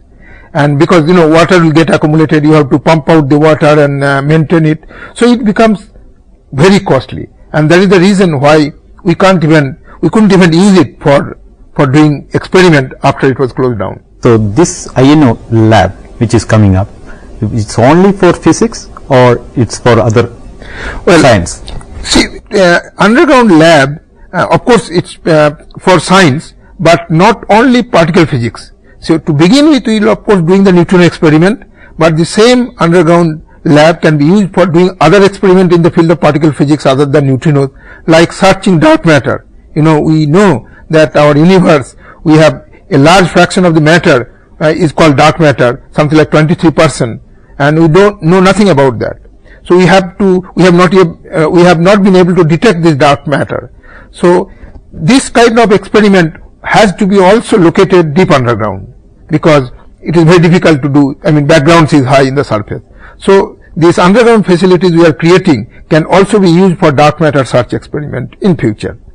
In addition to that, there are experiments the geologists can do experiment in such a site. Biologists can come and do the experiment in such a site. Even some low you need certain, for development of certain material, a low background area where such a lab will be useful. So we think in future it will also cater to this kind of research in the areas of geology, biology and other areas. But to begin with, it will be a particle physics lab, and to be specific, we will do this neutrino experiment there. So can you tell exactly where the lab will be starting and where will be the location of this lab in physical? Well, this is actually in the Theni district. If you go from the Madurai to Cochin, the Madurai-Cochin highway, so after something like 110 kilometers from Madurai, to be specific, when it is in the Kerala border almost, where the mountains are rising, at that side, from the Tamil Nadu side, we will have a tunnel of something like 1.8 kilometer. Then we will reach below a peak, and that will give us the sufficient coverage, all round coverage of 1 kilometer, and that is where the lab will be located. Though it is be close to the Kerala border, but the whole infrastructure, the underground lab, etc., will be in the Theni district of Tamil Nadu. So what will be the lab area inside the cavern? Yes, there will be 3 caverns. One will be quite large. The size is something like 132 meters by 26 meters by 30 meters high, and this is the cavern where this huge neutrino detector, the magnetized iron calorimeter 50 kiloton weight that we are proposing, will be constructed in that lab. But even in that cavern, it will only occupy less than half of that cavern, and we are making this cavern large so that in future, if we have to expand that detector from 100 kiloton to from 50 kiloton to 100 kiloton, we will have sufficient space already there. So this is the main cavern 1. There are 2 other caverns nearby. One of them will be for, we are earmarking that for a double beta decay experiment. This is also neutrino experiment, but it is connected to the whether what kind of neutrino particles are, whether it is a Dirac particle or Majorana particle. So that to answer that question, an experiment can be set up, so that is for neutrinoless double beta decay. And then the third cavern is, as I told you, about the dark matter. So you can have a dark matter search experiment in the third cavern. So these are the main three cavern, but there will be another cavern somewhere in the shallower depth along on the way along the tunnel, that 1.9 kilometer long tunnel in the middle of somewhere, which will be for material processing, for dark matter search experiments or for neutrinoless double beta decay experiment. You need material which has been processed properly in a low background environment. So that site can be used for such, and that cavern can be used for this purpose. So can you little more explain what is ICAL, the Indian iron calorimeter? So the iron calorimeter is the detector that we are proposing along with this INO laboratory for detecting atmospheric neutrinos. Now this ICAL is actually a stack of iron plates 5.6 centimeter thick, and there will be something like 150 layers of this stack, and between two iron plates, two successive iron plates, there will be a gap of 4 centimeter. In that gap we will put a particle detector called resistive plate chamber. Okay, so we will have this stack, so the iron plate and then the RPC, that is the resistive plate chamber, again iron plate, and so this way we will create this stack of 150 layers. When the total size of the detector will be 16 meter by 16 meter by 14.5 meter, one module, and 3 such modules next to each other. The total weight will be 50 kiloton. Now how it will work is that when the atmospheric neutrinos that is created in the top of the atmosphere reaches our detector, some of them, okay, some of those atmospheric neutrinos will interact inside our detector in the iron mostly, and then it will produce a particle called muon, okay, and the muon will then traverse some distance in our detector through some number of iron plates and RPCs, and we can trace the track of that particle using those particle detectors, and then from there we will measure its energy, its direction, we will understand whether it is a neutrino event or anti-neutrino event, and so on, and using those information we will be able to understand certain properties of neutrinos, especially neutrino masses and ordering of the neutrino masses. That means there are 3 neutrinos and they have masses, different masses, so we must know which one is the lightest and which one is the heaviest. So this is the main purpose of this detector. So it detects whether it is a neutrino or anti-neutrino. Yes, absolutely. Okay. And that is most essential. In fact, so far other detectors around the world, they are detecting also atmospheric neutrinos, but they cannot distinguish between neutrinos and antineutrinos. So our ICAL detector will be the first such big detector which will have this particular characteristic, that it will be able to distinguish between neutrino and antineutrino. So what type of magnetic field will be used for this detector? So roughly we want, our target is around 1.5 Tesla, but this is there will be a coil going around this in the iron plates, and then not everywhere we will have 1.5 Tesla magnetic field. Something like 90% of our detector will have field more than 1 Tesla. Okay. So and then that is the type of magnetic field that we will have. Funding and collaboration. So is it funded by Tata Institute or is it funded by Department of Science? No. I mean, it's not funded by Tata Institute, because Tata Institute only institute, funding agencies are the government agencies. So this project, because it is quite big, first of all, it's being funded jointly by 2 major funding agencies of the Government of India, that is the Department of Science and Technology and Department of Atomic Energy. These are the 2 agencies or 2 ministry which will be funding this particular experiment, and the scientists involved in this project comes from not only from Tata Institute of Fundamental Research. There are 26 research institutions, universities, IITs, they are involved in this project. So something like total 100 physicists and engineers, and something like right now we have some 30 students that are already working in this project. So, where will be the RPCs or detectors will be fabricated? So, originally this detector, R&D for this detector are being carried out in several labs, in TIFR, in Saha Institute, in VECC, in BRC, and also in IITs. It is now this R&D is going on. However, we need something like 30,000 of 2 meter by 2 meter particle detector, these RPCs, for this experiment. So that is impossible for any lab or even all the labs together to make those RPCs. So what we are doing, we are currently completed the R&D, and we are transferring this R&D or the know-how or the technology to the local industries, and they are going to produce this in large number, okay, and they will be producing in a factory line, production line, they will be setting up, and they will make those RPCs for us. So, RPCs, can you explain little more on RPC, how they are made and what is the structure of RPCs? Yeah. So, as I told you, this is a particle detector. Now, you detect particle by many ways. There are what you call scintillators, some material. When the charged particle goes through that material, it emits light, and then you can have light detector like photomultiplier tube, and then that will tell you that some particle has gone through. Then you can have what you call the proportional chamber, where the particles are going and they will ionize the gas inside, and then the electrons will move towards a central wire, and then they will be collected, and then we will know. In this particular case, but those detectors are usually not very big. We need huge area detector and large number. As I told you, 2 meter, 4 meter square, each one is 4 meter square, okay, 2 meter by 2 meter, and then we will have 30,000 of them, okay. So that is the number of detector that you need. So you want some cheaper way of making particle detector. So what we are doing is a unique technique, that is where two glass plates, the float glass, something like 2 millimeter or 3 millimeter thick float glass, you keep them apart by a gap of 2 millimeter. So two float glass with a gap of 2 millimeter, okay, and you seal it completely, and you put a particular gas mixture inside that, okay, and then apply a very high voltage, something like 10 kilovolt.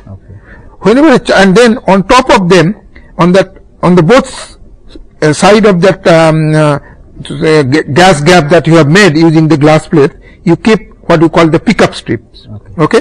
Now whenever a charged particle will go through this gas gap, and they will ionize, and they will produce ion electron pair, and now this gas gap is kept as a high voltage of something like 10 kilovolts. So then those ion and electron that has been created, they will start moving, they will amplify, and they will create a kind of short current, small current, and that will produce a charge by capacitive coupling on those strips that we have kept on the top.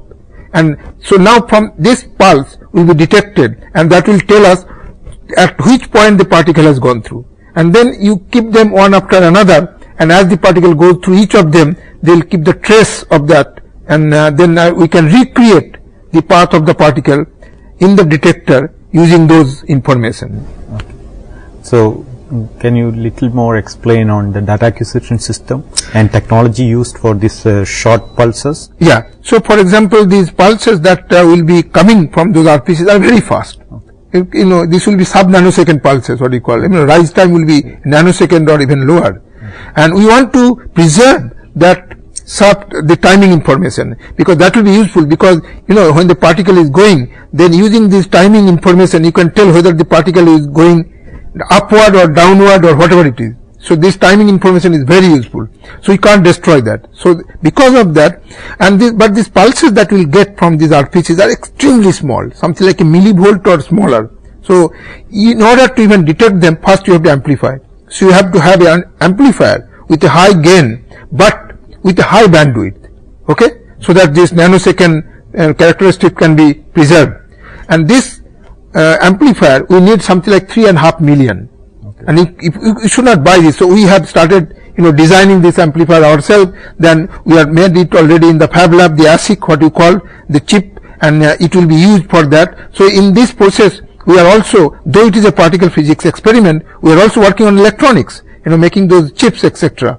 And then ultimately when then this it will be amplified, and then it will be collected through a online computing system by what you call the online data acquisition system. So for that you have to also develop the corresponding data acquisition software, the corresponding electronics chain of hardware. You have to also monitor those detectors so continuously. So you have some procedure, you have to monitoring software, and all those things are being developed right now at different participating labs by the students, engineers, and the physicists who are working in this experiment. Okay. That this means this project needs a large amount of money, a large number of people, students for working and making these detectors and making this project going on. Yes, absolutely. So, what type of training programs you have at present for getting more trained students into this neutrino physics? I think this is a very important point. In fact, I wanted to good that you just raised this point, because what is happening that this experiment is a big experiment. It's a mega science project, what we call. You have to handle this 3.5 million electronic channel, 30,000 RPCs, monitoring, making them, and all those things. We need a large number of physicists and large number of experimental physicists who can make these detectors using their own hands, who can fix if there is any problem running this experiment, etc. So you need competent experimentalists in a reasonably large number. Even in the country, we can actually hardly count by hand such experienced people in the country, because we do not have a culture of doing high energy physics experiment in the country. So that is the reason. But like we have developed all those technologies from scratch, we have also addressed the issue of manpower, and then we know that we don't have manpower today, but let's create it. So what we have done, we have this what we call the INO graduate program, is the INO PhD program basically, where we take every year the students after their MSc, masters in physics or in other areas, or in engineering students also we take. Then they will be going through a rigorous training during the first 1.5 years, where they will be the students who will be making those resistive plate chamber, detector, these electronics. They will be designing this data acquisition system, so that by the time they are finished with their training, they are competent and they have the confidence that they can make themselves such detectors. So once you do that, then these people, after this training, they will also have to do their physics. So they are getting attached to various PhD guides who are our collaborators in various institutions, universities, and so on.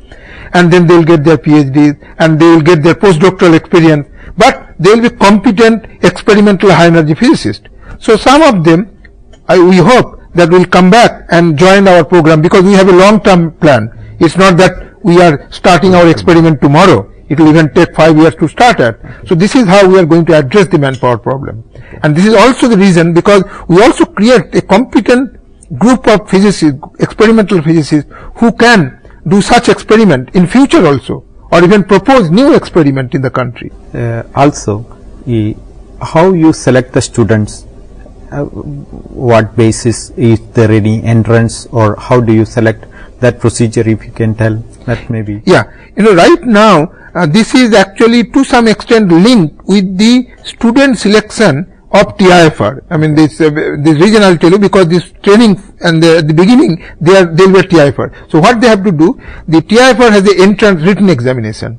So that happens in the first week of December. So before that advertisement goes to all the universities, they should appear, and when applying for that, for the test, they should tick mark. That will be a place where they can tick mark that we are interested in the INO training program. Once they do that and they appear for the written exam, and based upon their performance in the written exam, some of them will be called for interview.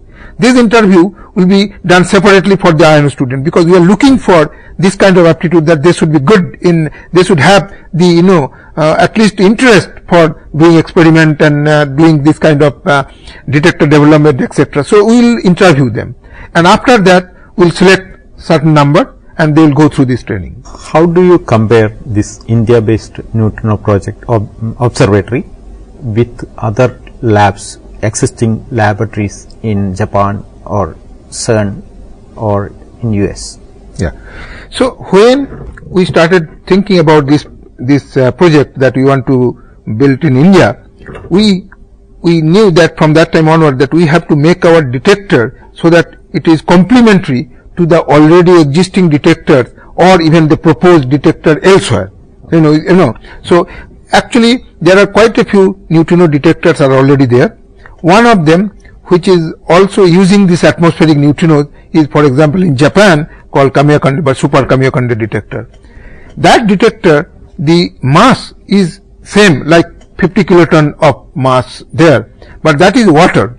And what they do not have in this detector is the magnetic field. And because they do not have a magnetic field, they are no way they can separate the neutrino event from antineutrino event in a event by event basis. Okay. So now this is very crucial information. If you, for example, want to study this neutrino mass ordering that we want to do, then you have to separate out the neutrino event from an antineutrino event.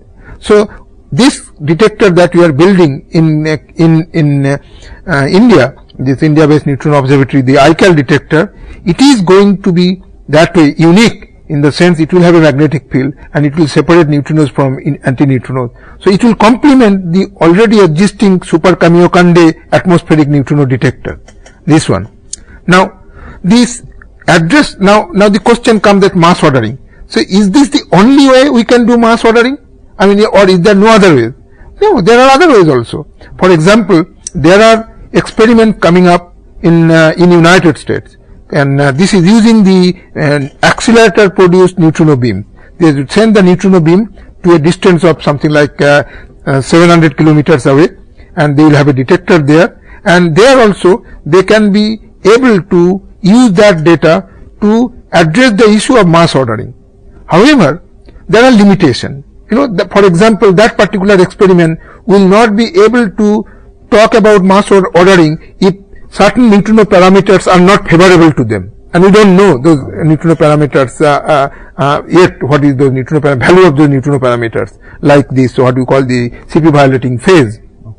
Okay, so that way there are many experiments are going on, and each experiment complement other. For example, ours will have not as high a statistics as a accelerator beam neutrino, but we will cover the whole CP phase. Okay, so we will be independent of the CP phase, irrespective of what is the value of the CP phase. We will be able to address the issue of mass ordering, whereas this neutrino beam experiment that is coming up will not be able to do that. So like that, each experiment are different. In addition to that, see, neutrinos have many other experiments. See, for example, we now know neutrinos have mass, but they are very, very tiny masses. Our experiment can talk about which is the lightest, which is the heaviest. We cannot really tell what is the mass of the neutrino. So there are completely different set of experiments, okay, that is coming up in Europe for studying the exact mass, whether they are addressing the exact mass of the absolute mass of the neutrinos. So this way there are different kinds of experiment addressing different issues connected to the neutrino. So INO time being don't have any program to detect neutrinos sent from any other lab, man-made lab. Oh, okay. Actually, so the neutrinos, for example, so if you let us say you are making neutrino beam somewhere. Now, neutrino beams are being made at the moment. So they make neutrino beam at near Tokyo in a lab in Tsukuba called KEK, and sending that beam to some distance of 230 kilometers or so inside Japan itself in Kamiokande, and doing experiment. They are also sending the, as I told you, neutrino beam from Fermi lab near Chicago to a laboratory in the US-Canada border at a distance of 730 kilometers. They are having neutrino beam. They are sending from CERN near Geneva, and from there neutrino beams are produced and sent to an experiment in Gran Sasso at a distance of 730 kilometers again in a laboratory there. So these are the places where neutrino beam are being sent. But these are basically what they call conventional beam. This beam, if they try to send to a longer distance, simply the flux will not be enough to do an experiment. And there are other issues actually. There are a group of neutrino physicists are thinking for a neutrino, high intensity neutrino beam, and sending it to a distance of 7,000 kilometers.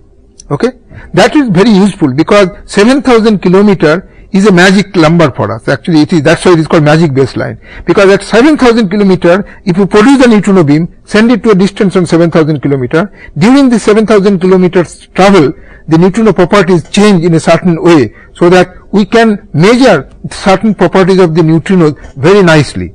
So that is very useful to have.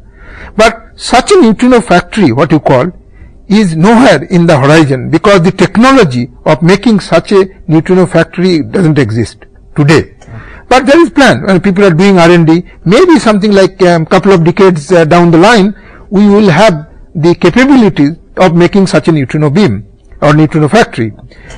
Of course, that doesn't mean even if you have capabilities, you will be able to make the factory. So there should be funding available from some government or a collaboration of international, in various research institutes in the world to make such a factory.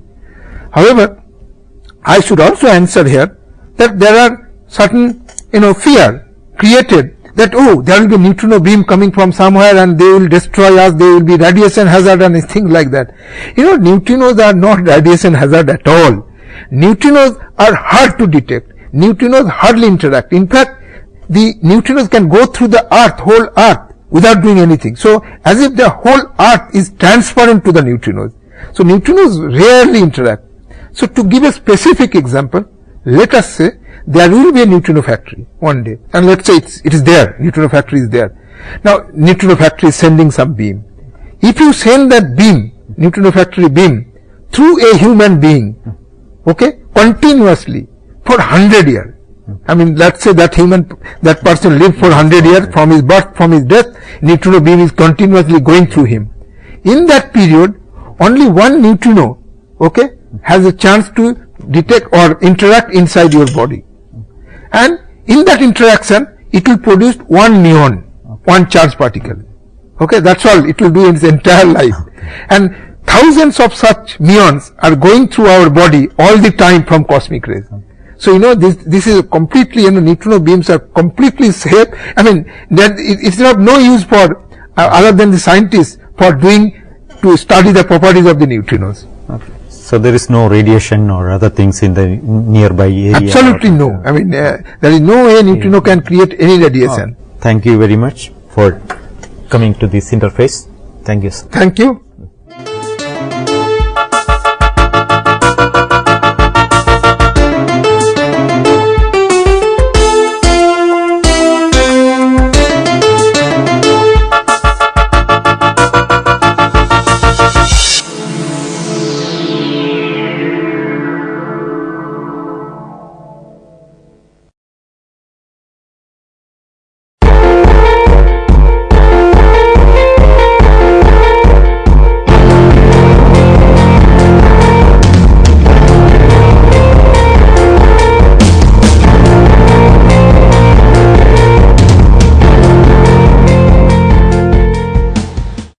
Welcome friends. This module is the first part of diagrammatic and graphic representation of data. Diagrams and graphs are visual representation of collected data. Diagrammatic and graphic representation enables one to understand the data easily at a glance. A well-constructed graphical representation of data can convey more information than any raw data or tables. They have a lasting effect on the mind than the conventional numbers. Diagrammatic and graphic representation facilitates the comparison of two or more sets of data. The diagrammatic representations in common use are 1. Line diagram, 2. Bar diagram, 3. Pie diagram, 4. Three-dimensional diagram, 5. Pictogram, and 6. Cartogram. Line diagram. Line diagram is a one-dimensional diagram in which the length of the line representing the magnitude of the data. For example, healthcare expenditure per month of 4 families A, B, C and D are given in rupees as 220, 390, 320 and 240. A line diagram for this data is drawn as follows. Bar diagram. Bar diagram is also a one-dimensional diagram This diagram contains separated rectangles called bars and the length of the bar representing magnitude of the data. In a bar diagram, all bars are having the same width. Gap between the bars are also kept same. Various types of bar diagram includes 1. Simple bar diagram, 2. Subdivided bar diagram, 3. Multiple bar diagram, 4. Deviation bar diagram, 5. Percentage bar diagram. 1. Simple bar diagram. Simple bar diagram is used for representing the value of a variable over time, space, etc. Number of separated bars are drawn to represent the various values of the variable over time, space, etc. The length of the bar indicates the magnitude of the data. The above considered data is represented through a simple bar diagram as follows. 2. Subdivided bar diagram or stacked bar diagram. Apart from the magnitude of a variable under various situations, if it is to represent the components of the variable also, we use subdivided bar diagram. For example, the total number of AIDS patients of 4 districts of a state is collected sex-wise and recorded as follows. Districts A, B, C and D. AIDS patients male 8, 9, 5 and 3. Female 5, 6, 7 and 2. Total for the district A 13, for B 15, for C 12 and for D 5. To represent the data by the method of subdivided bar diagram, separate bars are drawn for each district with the length of the bar corresponds to the total number of patients of that district, and each bar is subdivided according to the number of male female patients of the districts concerned. The diagram is as follows. Multiple bar diagram. To represent two or more interrelated data in one bar diagram, we use multiple bar diagram. Each set of variables is represented by a set of bars placed close to each other. Consider the data on cholesterol and triglyceride measurement of 3 patients before starting a special diet. Patient A, B and C. Cholesterol level 5.1, 6.2, 6.8. Triglyceride level 2.3, 2.6 and 3. A multiple bar diagram for the above data is as follows. 4. Percentage bar diagram. Subdivided bar diagrams prepared in percentage basis is called percentage bar diagram.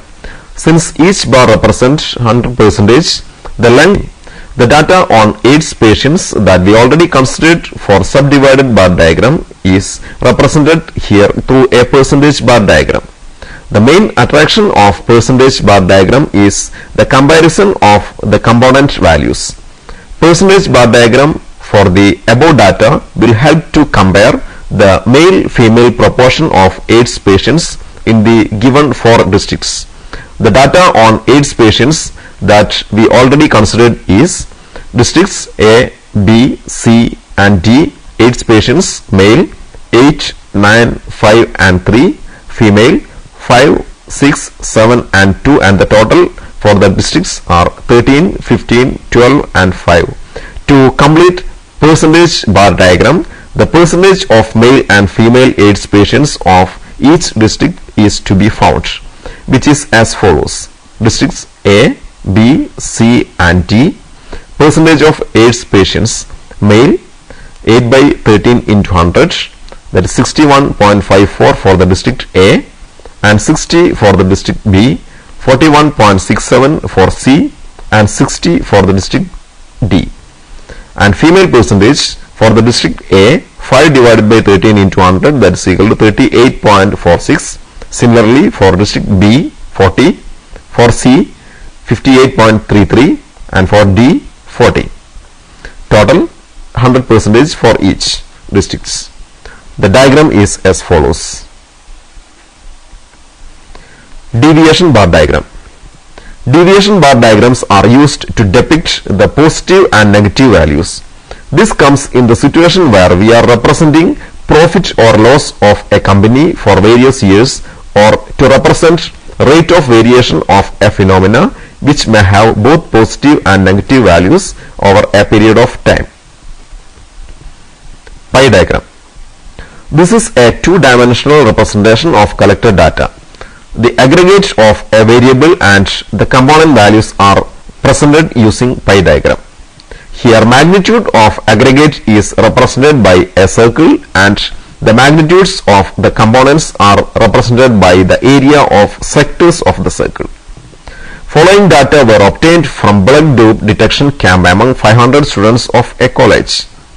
Blood groups: A positive, B positive, O positive, AB positive, and the next group is of negative groups.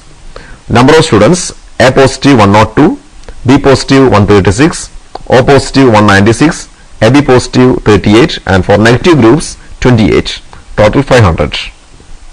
To express the above data using a pie diagram, first we consider the aggregate as 360 and convert the number of students corresponding to the components out of 360.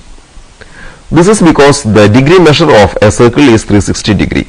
Degree measure corresponds to the components are calculated as follows. For A positive group, the degree measure is 102 divided by 500 into 360, that is equal to 73.44 degree. For B positive group, the degree measure is 136 by 500 into 360, that is equal to 97.92 degree.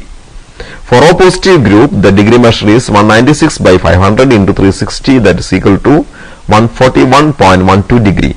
And for AB positive group, the degree measure is 38 by 500 into 360, that is equal to 27.36 degree.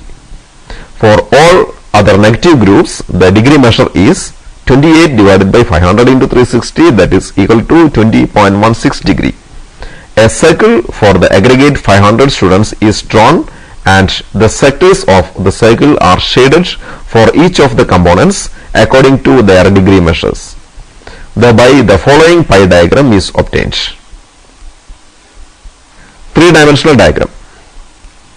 As length and area represent the magnitude of the data in one and two-dimensional diagram respectively, in the three-dimensional diagram, volume represents the magnitude of the data. Common forms for representing data using three-dimensional methods are cubes, cylinders, and spheres. Pictogram. Pictogram is the representation of statistical data in pictures. The numbers of pictures drawn are proportional to the data to be represented. The pictures drawn are simple, clear, and self-explanatory. See the pictogram showing the number of goals scored in 15 football matches. Cartogram.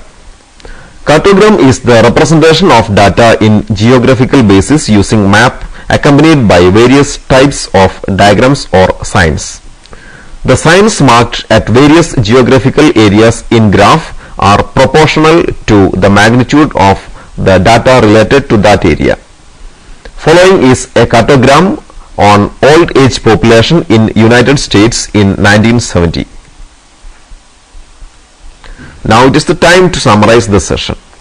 In this module, diagrammatic methods of data representation are discussed. The methods of line diagram, bar diagram, pie diagram, pictogram, cartogram, etc. are discussed. Various types of bar diagram are considered in detail. The method of drawing a pie diagram is also narrated. Before we attend the next session, please try to answer the following questions. Question mark. Using the following data on numbers of cases of pediatric AIDS reported in the United States between 1983 and 1989, construct a bar diagram showing the number of cases by year. Years: 1983, 1984, 1985, 1986, 1987, 1988 and 1989. Number of cases: 122, 250, 455, 848, 1412, 2811, 3098. Question 2. Represent the following data on the total number of students passed in an examination from 2009 onwards using subdivided bar diagram. Year: 2009, 2010, 2011, 2012. Distinction obtained for the years in 15, 11, 18 and 10. First classes 26, 35, 40 and 32. Second classes 22, 28, 20 and 25. Total students passed 63, 74, 78 and 67. Question 3. Draw a pie diagram for the following data on the number of undergraduate students of a village. Science, arts, commerce, medicine, engineering, others and total is given as 130, 217, 176, 12, 38 and 24. The total is 597. The books for your reference are 1. Marcelo Pagano and Kimberly Guerrero, Principles of Biostatistics, Image Learning. 2. Mehdi J, Statistical Methods and Introductory Text, New Age International Private Limited. 3. Bud Dr, Sri Venkatramana T and Madhav Rao K.S, Statistics, a Beginner's Test, New Age International Private Limited. Gupta S.C. and V.K. Kapoor, Fundamentals of Mathematical Statistics, Sultan Chand and Sons. 5. Daniel W. Biostatistics, John Wiley Sons. Hope you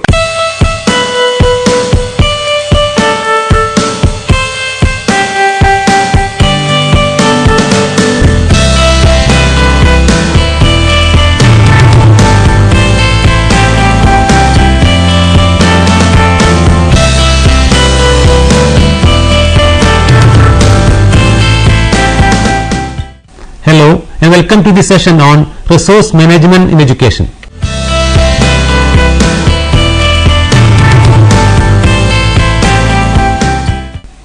Introduction to resource management. In the previous units on educational management, we have seen the important part resources play in an organization's operations. We know that effective management of available resources is vital to the success of an education institution.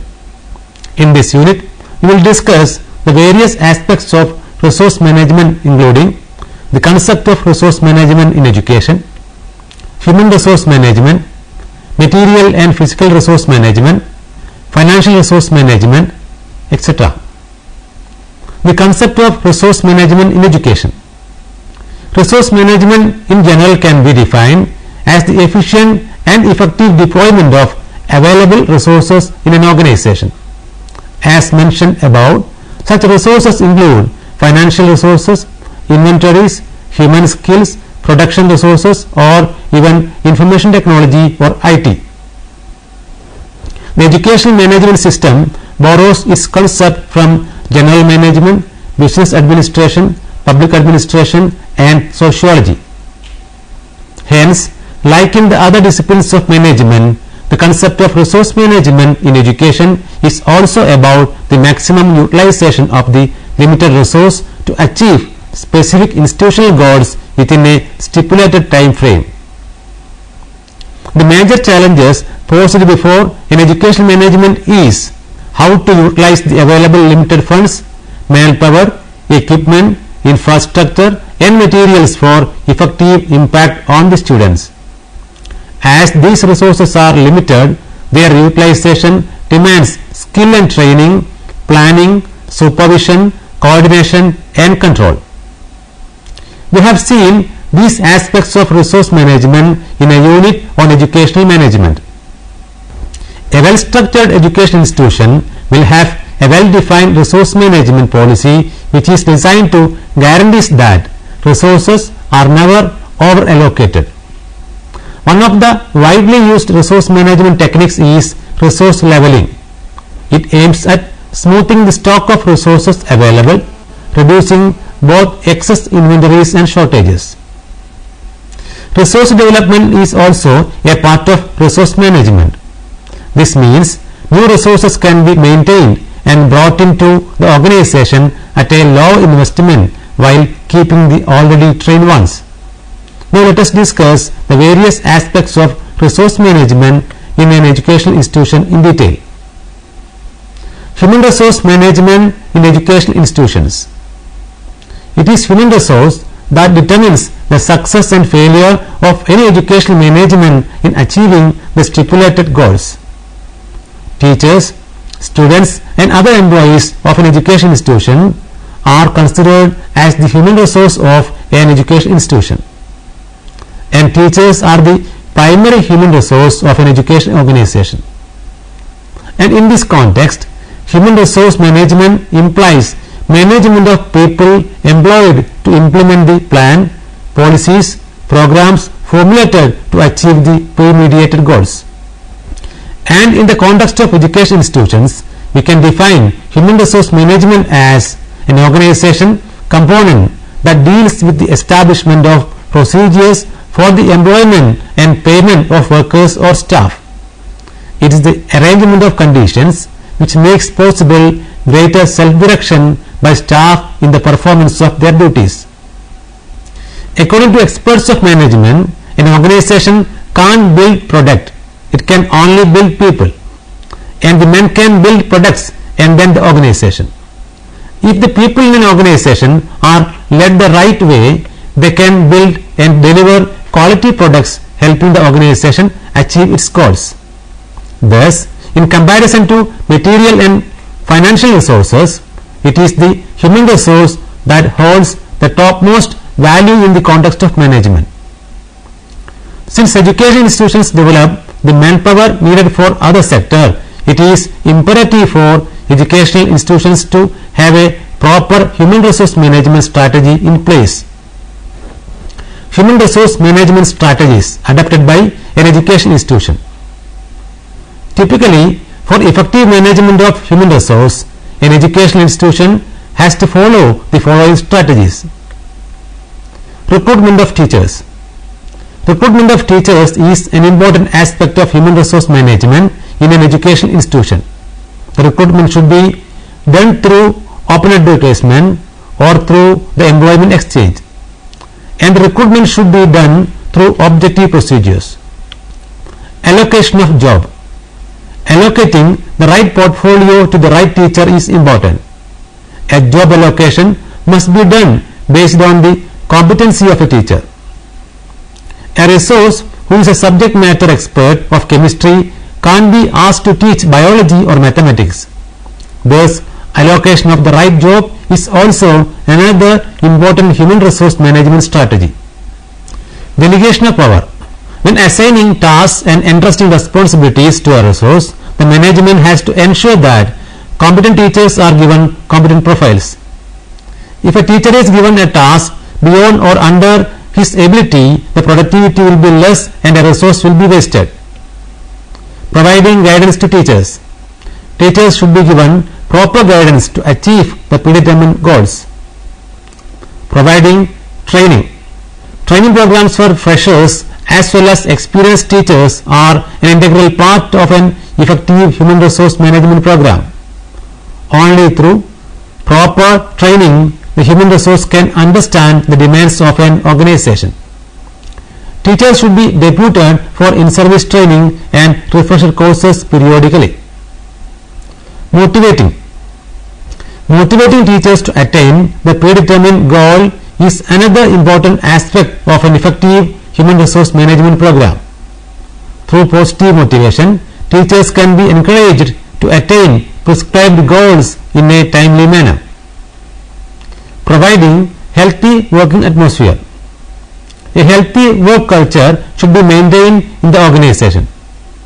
Teachers' associations should be included in the decision-making process, and the management should facilitate an amiable working condition. The grievances of the teachers should be met, and human relations in the organizations must be promoted.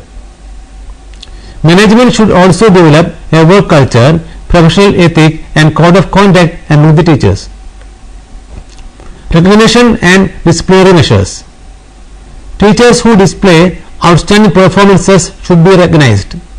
Recognition can be in the form of awards or small incentives. This will motivate them while helping to promote a healthy competition among the teachers.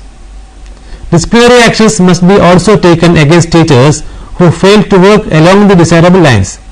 Such measures should not be punishment but a way to improve personally and professionally. Encouraging self-assessment. Self-assessment in terms of what the teachers have achieved and what they are supposed to achieve is a good way to develop and manage the human resource. This way, the teachers can evaluate themselves and understand the gap between the expectations and performances as well as the measures that needs to be taken to improve themselves. Human resource management in an education institution. Challenges. Like in other organizations, the human resource management in education institutions also poses certain challenges. Most of the challenges are related to recruitment, placement, work habits, training, non-cooperation, etc. The following are a few problems that normally the management faces. Finding the right resource. One of the major challenges a human resource wing in an education institution face is to find the right talent for the right job. Corruption, political interference and lack of trained resources can make finding the right resource a tougher task. Red tapeism. The bureaucratic nature of working style and the rigidity of principles can lead to problems in human resource management. Unhealthy work culture. Groupism and professional rivalry among teachers and the communication gap between the head of the department and the staff can cause troubles for the human resource management department. Partiality. Personal feelings and attitudes of managers coming in way of assessment and evaluation is another big challenge of human resource management. Partiality and biased evaluation methods can lead to unhealthy working atmosphere which will demotivate the teaching staff. Most of the time, the assessments and corrective measures not directed towards improving the professional efficiency of employees. Teachers who display outstanding performances are ignored and as a result of manipulation and office politics, undeserving employees get the awards and recognitions. This can demotivate the employees, making human resource management tasks difficult.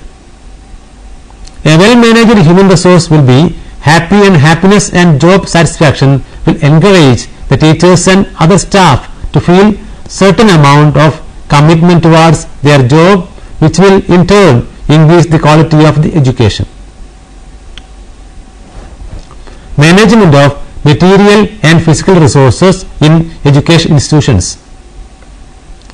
Even though human resource management of an organization is considered to be the most important factor, material and physical resource management is an integral part of any management program.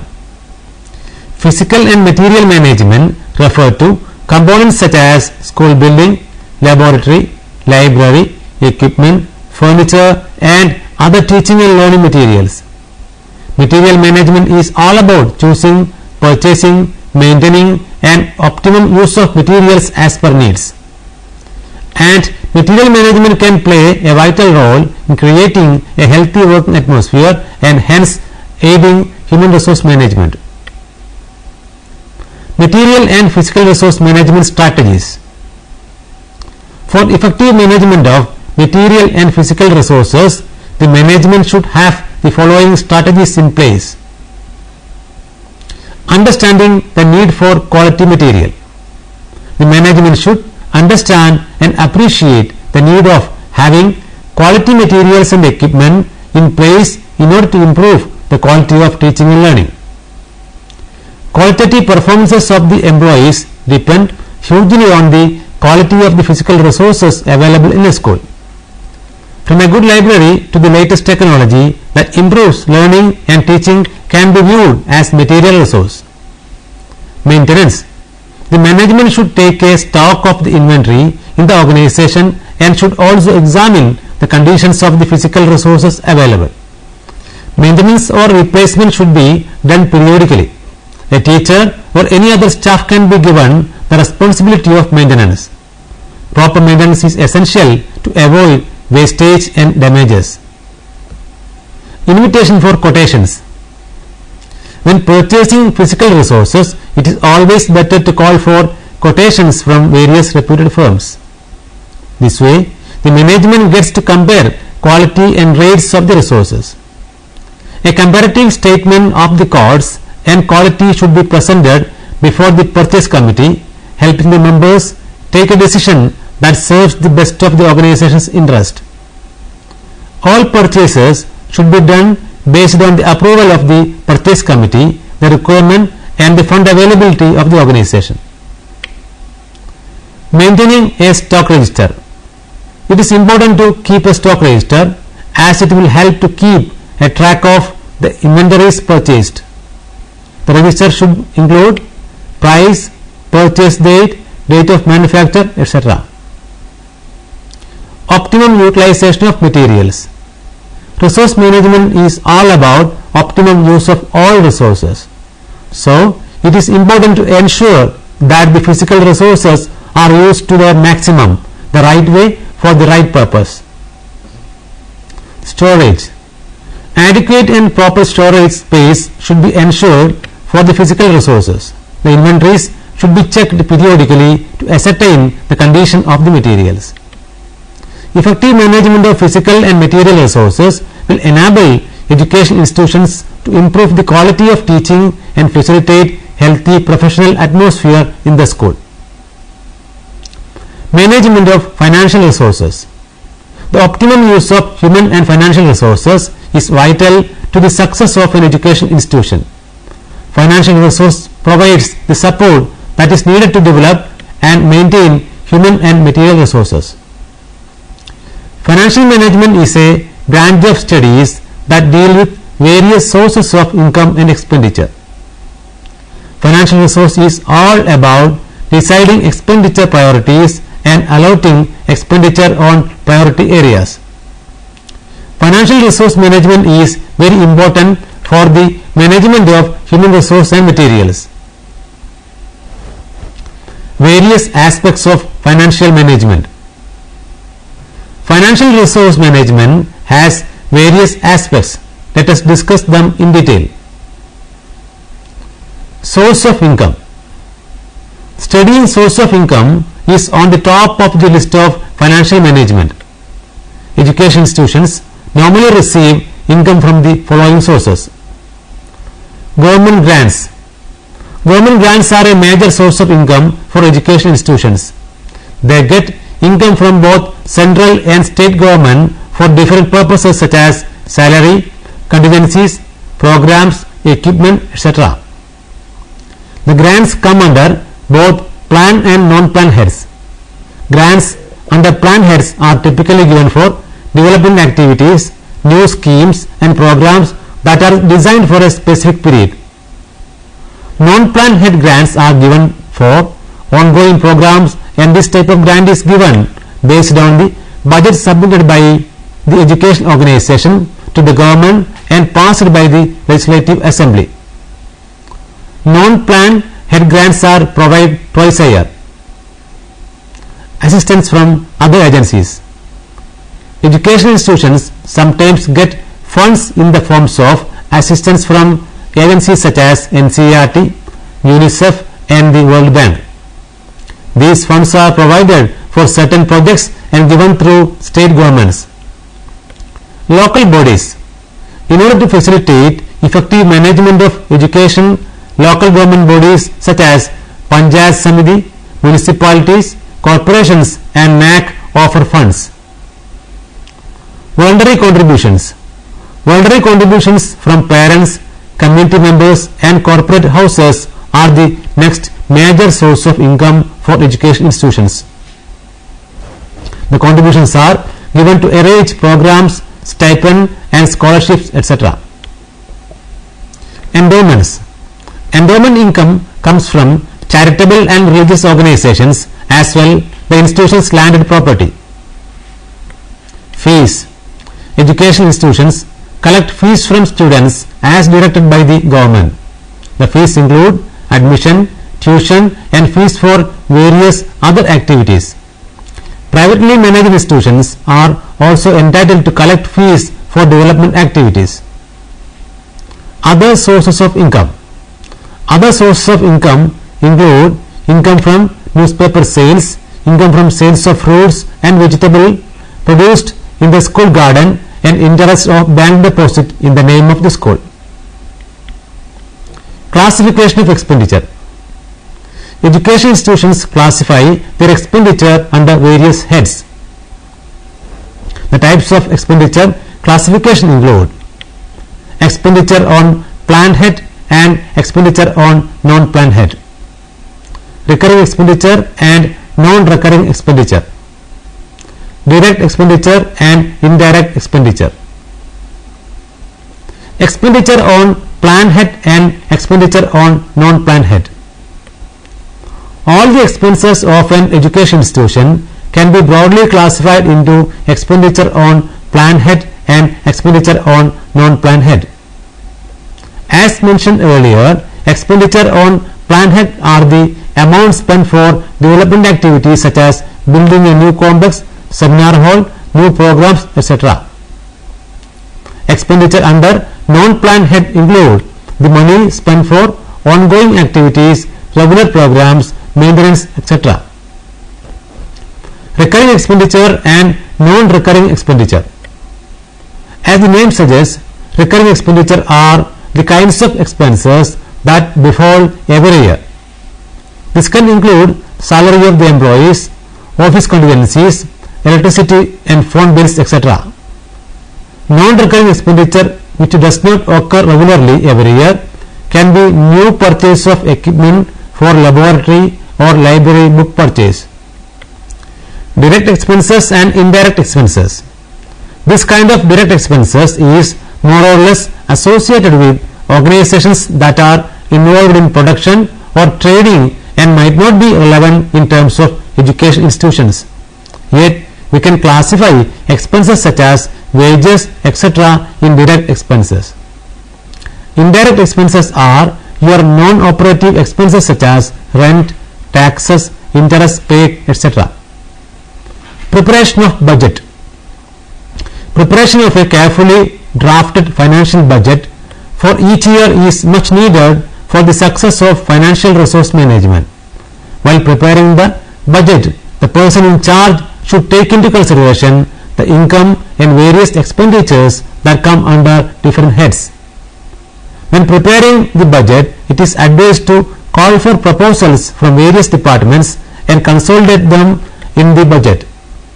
The budget then should be submitted to Director of Secondary Education through CI of the school or the institution. A competent teacher can be assigned the task of budget preparation and consolidation. Efficient use of allotment. It is better to start the expenditure after the allotments of funds. However, in case of salary, expenditure can be started before the allocation of funds for a period of 3 months in anticipation of allocation of funds. If needed, it is advised to take permission from controlling authorities. Expenditure on programs should be done with clear instruction from authorities, and there is no harm in trying to save some money. Expenditure should always match allocation, rather expenditure should not exceed allocation. The success of financial management lies in efficient utilization of finance for the purpose it is allocated for. Many managers face disciplinary measures due to bad judgment and carelessness when it comes to financial management.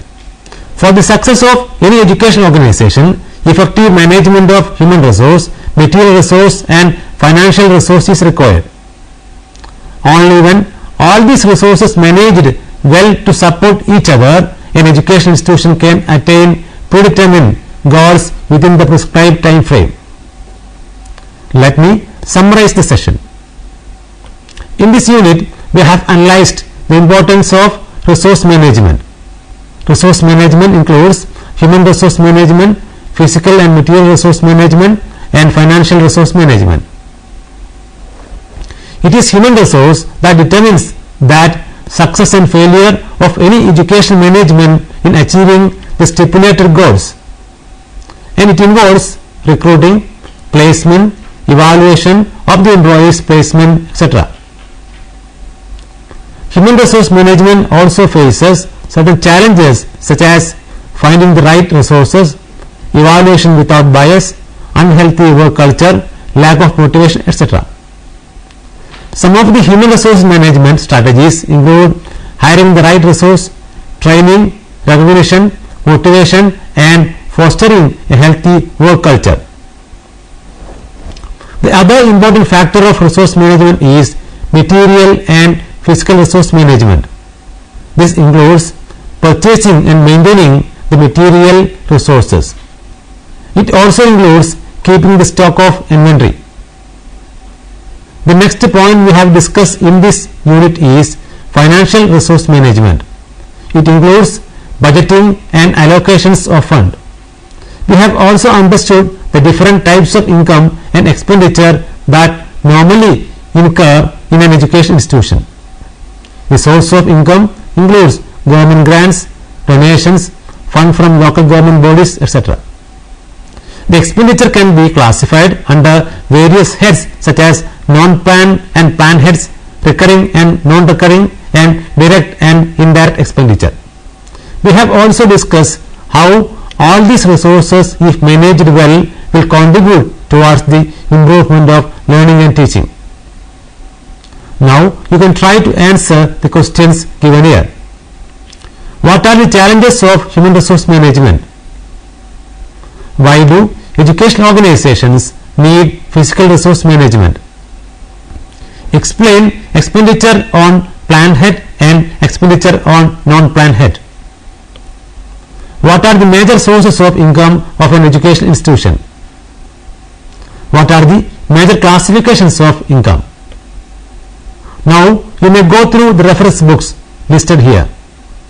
Education in India, Problems and Perspectives, written by -M and published by Atlantic Publishers and Distributors, New Delhi, in the year 2000. Educational Administration, Supervision and School Management, written by Mohanty J and published by Deep and Deep Publications, New Delhi, in the year 2005. School Administration and Supervision, written by Mohanty B and published by Deep and Deep Publications, New Delhi, in 2007. Thank you for watching this program. We can meet again with another topic. Have a nice day.